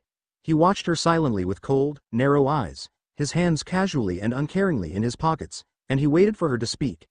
If her blood was boiling before, it was freezing now. She took a deep breath. "You're such a jerk," she began intensely, and for a moment, Kankuro was startled. Was that really what she had followed him this far to say? "Why did you get angry? Do you really still think this is about Tamari?" She continued. Her eyes were questioning and her voice was pained. "I told you before, I stopped caring about that a long time ago. I come to fight, because it's my only excuse to see you." She had his full attention now, she could tell, and she found that the words she hadn't in the least bit rehearsed or even knew she wanted to say came to her with astounding ease. "I don't even want to fight Tamari anymore, it isn't important. I understand now that my desire for revenge was childish and ridiculous. You helped me realize that. That part of me is in the past. That fight is in the past." Her voice was now increasingly desperate as she poured her heart out and prayed he would understand what she was trying to say. "But even when I knew that was true, I kept coming. Even if I'd won, I still would have come back the next day. I know why you got angry. I've been so stupid. You must have felt used, and by breaking Karasu, I must have caused you so many problems. I'm sorry, okay. I thought this was the only way we could meet. I thought you wanted to fight, and so I came prepared to meet your expectations, because it meant spending the evening again with you. Do you understand what I'm saying?" She trailed off at the end, her heart pounding, her eyes pleading, hopeful, fearful, and anticipating. Kankuro regarded her for a long moment, registering every word she had said, weighing her resolution. Her eyes were watery, her cheeks were stained with tears, and he understood how serious she was. When he finally spoke, his voice no longer held the dangerous sharpness that had cut her before, but rather a quiet softness, tinted with his usual smug attitude. "You could have just asked me out on a date." Despite herself, Tenten laughed a little. "You're such a jerk," she said again, as a fresh flow of tears streamed down her cheeks. At the same time, she was greatly relieved. In his own smart-ass way, he accepted her apology, and he understood what she had said. She was so grateful it was actually making her cry again. She rubbed her eyes, trying to forcibly stop them to stop watering, trying to hide her face. "I wish you had told me off in a nicer way." He laughed slightly, and took a step closer to her. "I wish you had said all that sooner, so that I wouldn't have felt the need to tell you off. We're both guilty." She nodded silently, finding that speaking anymore was coming with great difficulty, feeling worn out, exhausted, like she'd lived 1,000 lives in one night. She managed to stop the tears. They were ridiculous, really, and was trying to wipe her face, to hide the traces of her weakness. How awful she must look. She'd used to hope that if she ever found herself in this situation, she'd at least look good, not wind-blown and tear-streaked and half-dead from exhaustion. He smiled at her and shook his head, and she cursed him for being able to stay looking so good, so very good, at pretty much all times. Catching the slightest hint of her jealous pout as her fingers went to her hair as if in an attempt to straighten it, a warm smile lit Kankuro's face. It was like he'd never been angry. How could he be angry? He could be so brash. It was a little painful, knowing how much he must have hurt her for her to come barreling towards him with tears streaming down her face, and he'd seen the shocked, wounded look in her eyes when he snapped at her, but he just couldn't seem to stop the anger. Everything she'd said was true. He had been feeling like an obstacle in her path, something she would move past upon his defeat, and nothing more. Like anything else, any other relationship, any feelings attached, were all his own, and if that were the case, he wanted it done. That may have been fine when they first met, but now that he'd gotten to know her, started to care about her progress, about her health, about her. If his care was one-sided, he would rather not have it. And so he tried to sever the ties, to break away, before he could get hurt. He'd broken her heart because he couldn't face his own weakness. But then, she called his name, and he froze, down to his very core. He saw her face, and she looked so desperate, her eyes pleading with him to give her a chance to explain, her weapons all discarded. And in her own, Tenten-like way, she confessed all the same feelings he'd held for her. And now here she was, looking a mess, looking beautiful. Tenten. The kunoichi was startled slightly by the brush of his skin on her face as he gently raised her chin and forced their eyes to meet. She turned a little pink and averted her eyes, but he held his gaze. She could feel it, even looking away, the heat of his dark eyes on her, burning holes through her, tearing down all her defenses. She didn't understand how he could hold so much power over her, so much to make her feel weak in the knees at the look in his eyes, the sound of his voice, his lingering touch. And she wished she knew why she was so enthralled by the smell of his clothes, the shape of his eyes, the slight breeze blowing through his hair. She wanted to keep all of it, every bit of it, for herself. She never wanted to miss him again, she never wanted to hurt him again, and she never wanted him to stop looking at her with those warm, gentle eyes. The eyes reserved just for her. And now his hand was cupping her face and she was blushing so hot it was a wonder she didn't catch fire. His fingers brushed up her face to her hideate, slid under the thick material and swiftly pulled it off her head, dropping it to the ground. Now, the two of them were even. I meant it when I said I didn't want to fight you anymore, he began seriously. When we last fought, I nearly killed you. For about 3 hours, I thought I did. It was the worst feeling of my life. I don't want to do that again. He frowned slightly, and shook his head, but continued, looking steadily into her eyes. Sorry I snapped at you back there. And, while I'm on the subject. He laughed slightly, sorry I stabbed you, too. He then smiled viciously, and added, but you should have been able to dodge that. Really, I was very disappointed in you. Maybe you shouldn't have shown up with poisoned blades, she returned with a playful smirk. I don't forgive you at all. I think you owe me. In that case, I don't forgive you for incinerating Karasu, and I think you owe me. All right, she threw up her hands defensively, I think we can call it fair. Even if by doing so, we're putting my life on the same level as a life-sized dolly. She smiled at him, an eyebrow raised coyly, and brushed her bangs out of her eyes. She felt more comfortable now. The tension in the air seemed to have lifted since they began teasing each other again. She was glad he wasn't angry with her anymore, but now there was a new question. So, Kankuro, she began slowly, with only a slight hint of timidity which she seemed to be trying to cover up by shifting her weight, if we aren't going to fight, what will we do? Well, he began, looking intently at her with a wicked grin, I thought we'd do a whole lot of this.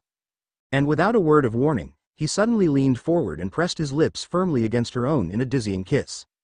Tenten was startled senseless at first, but very quickly her mind flooded with endorphins, and she responded, returning the kiss with equal passion. Her hands gripped the front of his shirt and his arms wrapped around her body tightly. The world seemed to disappear around them, and when they finally broke apart, he did not lessen his hold on her, but instead buried his face in her hair. She pressed her face into his shoulder, and they stood that way in silence, absorbing each other's warmth, inhaling each other's scent, being in each other's arms, and it felt good. It felt right. Like some empty hole had been filled.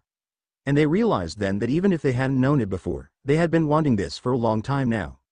So, Kankuro finally spoke after several moments, that was my idea, unless you have a better one. Tenten laughed, blushing madly. I think I like that idea.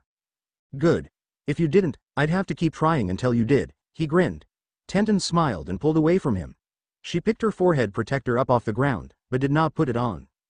It might be difficult to maintain a relationship from two separate countries, she stated seriously. Kankuro seemed unfazed. We've done pretty good so far. So we're just going to keep meeting halfway? She raised a questioning eyebrow at him, and he shrugged, smiling. For starters. Then we'll see.